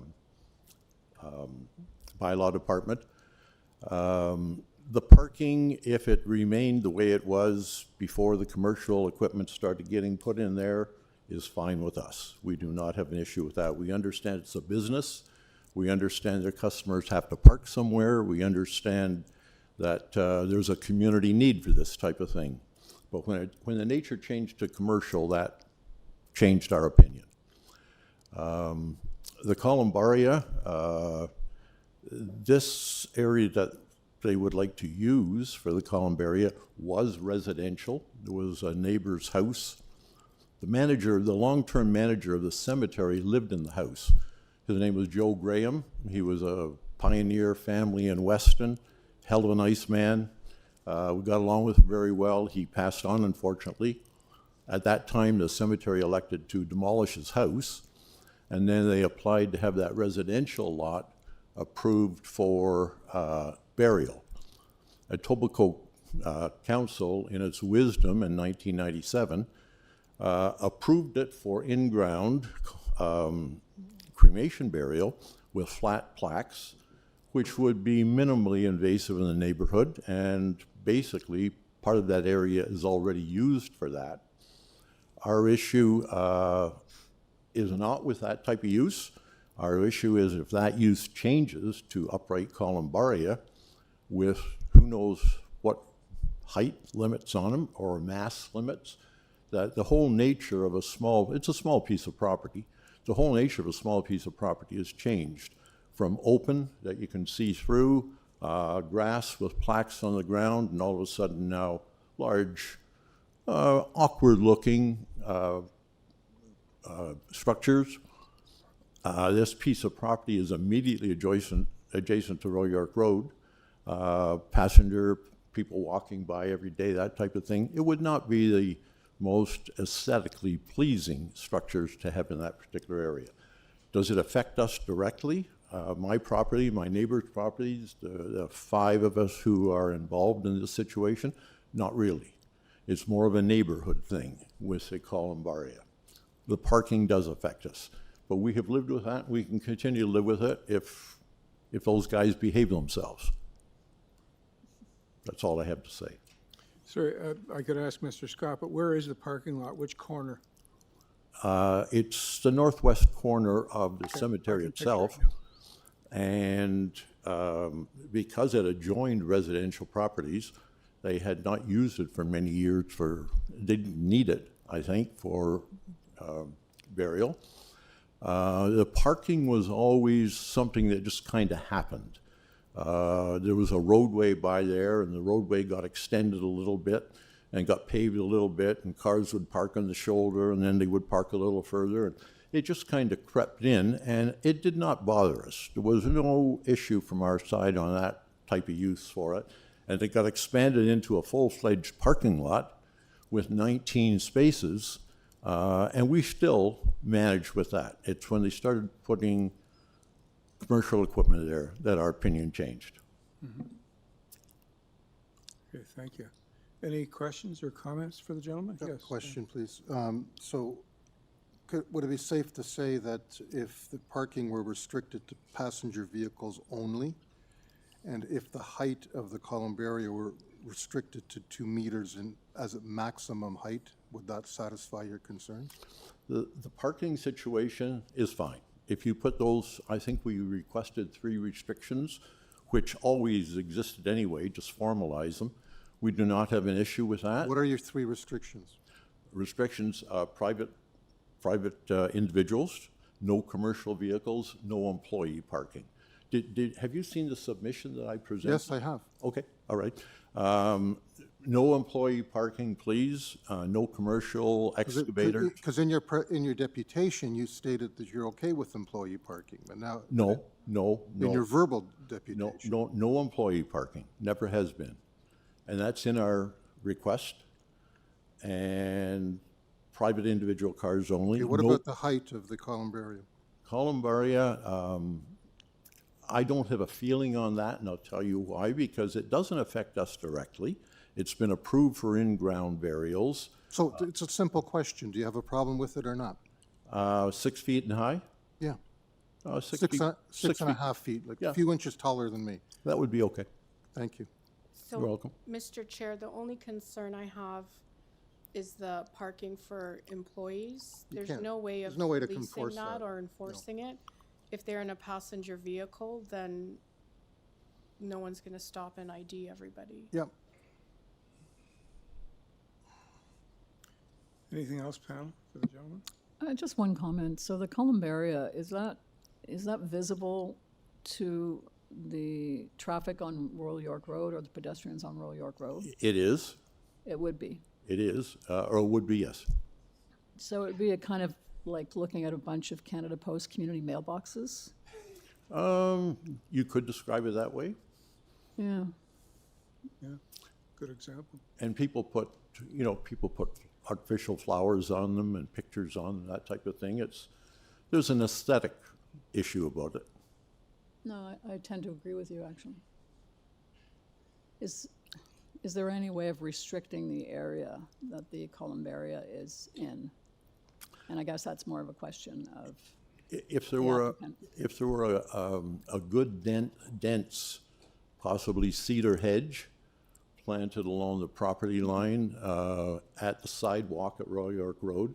There is a scraggly hedge there now, not kept in good condition, certainly visible through it. If that was improved, added to, made a little denser, it would certainly eliminate most of the sight lines. Mm-hmm. Okay. All right. Thank you. Okay, thank you. Okay. So we'll invite Mr. Scott up for an opportunity to rebut. Well, let me start by saying what we agree with rather than directly rebutting. We are very happy to have a restriction to formalize passenger vehicles only. We think that's fair. And as I stated, we had proactively removed the commercial or utility vehicles once we were aware of the neighbor's concern. I'll just opine that typically calling bylaw is never a good first step if it could be resolved to a neighbor-to-neighbor basis, and that's what we're endeavoring to do. And should the committee want to formalize that as a restriction, that is fine with us because it is what we have already implemented. With regard to some of the comments respecting Columbaria, the parking area at the northwest area, there is no intention to change that to permit Columbaria there. We want that as a parking lot.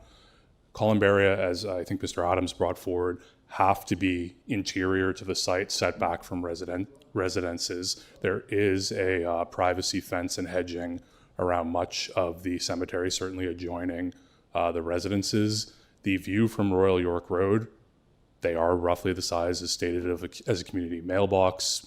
Aesthetically, they're expensive stone structures typically. They also exist directly across the street at the other cemetery on Royal York Road, and indeed at the cemetery as permitted by past committees of adjustment. So it is not going to change the character of the neighborhood to have over time a few more Columbaria at a cemetery. I think the nature of a cemetery is one that contains low-level, medium-level gravestones and Columbaria, in this case also a chapel and a small office. So from that respect, the height restriction is certainly fair. That is, as Mr. Cochran, the general manager, outlined, how the bereavement authority also does regulate these structures. So if the committee wanted to put that forward as a restriction, that is certainly fine with us. And the general zoning provisions also speak to setbacks from residences.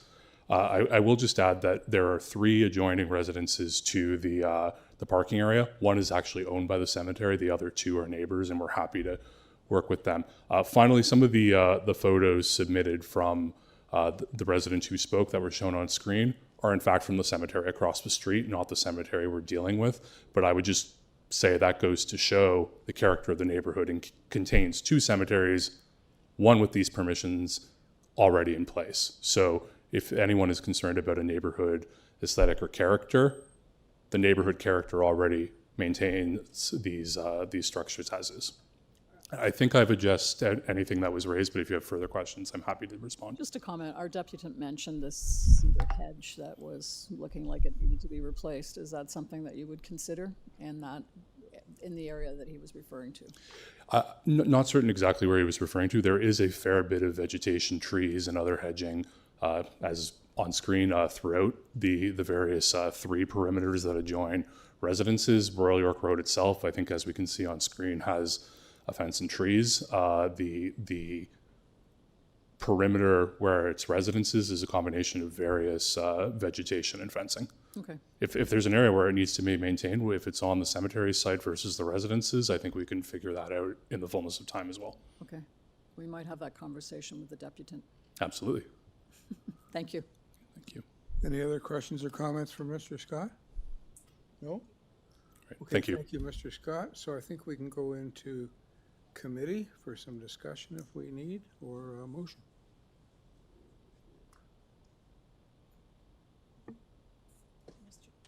Sure. I can start that motion. I like this application. I think it makes a lot of sense in terms of reducing COA work and just being more streamlined. I think it meets all the tests. So with that said, I would be happy to approve the application with the conditions regarding height, and I think we're thinking 2 meters? 2 meters. 2 meters, and the condition that's already in the City of Toronto zoning bylaw for not closer than 7.5 meters to a residential zone category. And passenger vehicles only? And in the passenger parking lot? vehicles only. Sorry, yes, third one. With regards to parking. With that friendly amendment, I'm happy to second that motion. Oh, thank you. Okay, all in favor? That's approved unanimously. Thank you. Could you repeat the distance, because I don't know. 7.5 meters So not closer than 7.5 meters to what? to a residential zone. Thank you. Thank you. Thank you.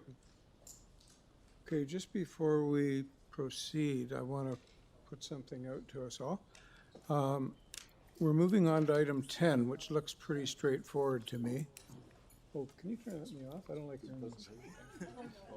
I don't like hearing myself once, let alone twice. Hit F1. Are we good now? Yep, okay. So I'm thinking it's almost 1 p.m. How do we feel about proceeding with item 10, which it looks pretty straightforward? Number 11 does not look straightforward at all. Should we do item 10, break for lunch, and come back to start with item 11?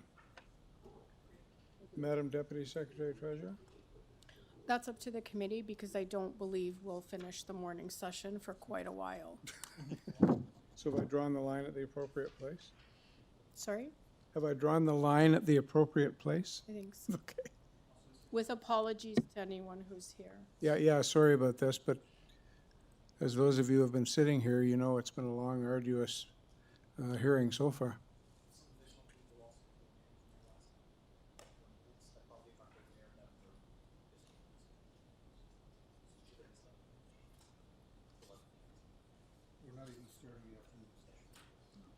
Yeah, the afternoon session is not likely, it's going to be way past 1 p.m. I don't know when, but 3 might Okay, be well, safe. let's do item 10. We'll see what time that finishes. Let's and do then at 10, least- see where we're at. Yeah. Good idea. Okay. Item 10 is 8 Glen AGAR Drive. Purpose is to construct a new attached garage on the north side of the existing dwelling. There are 2 variances. Urban Forestry Condition 2, 4 support letters. No other agency comments or conditions. No speakers, I don't believe. No. So, panel, are we agreeable to treating this as straightforward and not requiring a presentation? Good. Nick Allen is the agent. Mr. Allen?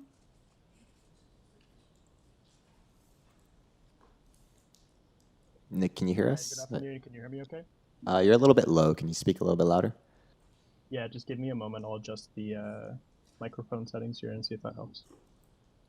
Is Okay. that better or worse? Yep, this is Yeah, better. that's pretty good. Thank You you. might Good not have to say afternoon. you might not have to say anything anyway. We've decided we don't need a presentation. Would you be agreeable to answering questions if we have any instead of making a presentation? Yeah, that sounds great. Let's do Thank that. you for fitting me in before you take your break. I know it's been a long morning, so There appreciate you it. go. So, I guess we can move right into committee then for a motion. I've got one question. Yeah, oh, sorry, question. Yeah, just, you're replacing an existing garage, it's just going to be larger, is that correct? That is correct, yes. Okay, thank you. That's it. Okay. You've got your mic on. Do you want to make a motion? Sure. Or do you want me to make a motion? I find the application to be minor and meeting the 4 tests. I'd like to move approval, subject to forestry condition 2. I'll second that motion. Thank you. All in favor? Item 10 is approved unanimously. Thank you very much, Mr. Allen. Thank you. So, yeah, we're going to break now. Finish the morning agenda when we get back, and then start the afternoon agenda, which is what, item 20? 21. I think your wish would be 1.5 hours. What about 1.25? That would make sense. So 2:15? That's a compromise. Okay, so we'll be back at 2:15 to start with item 11. And the afternoon agenda will not start until, it'll be well after 3.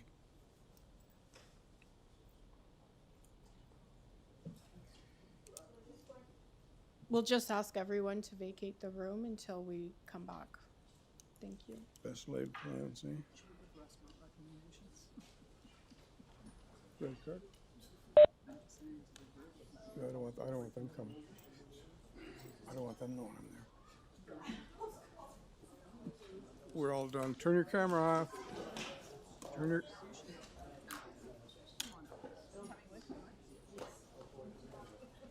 Stop video.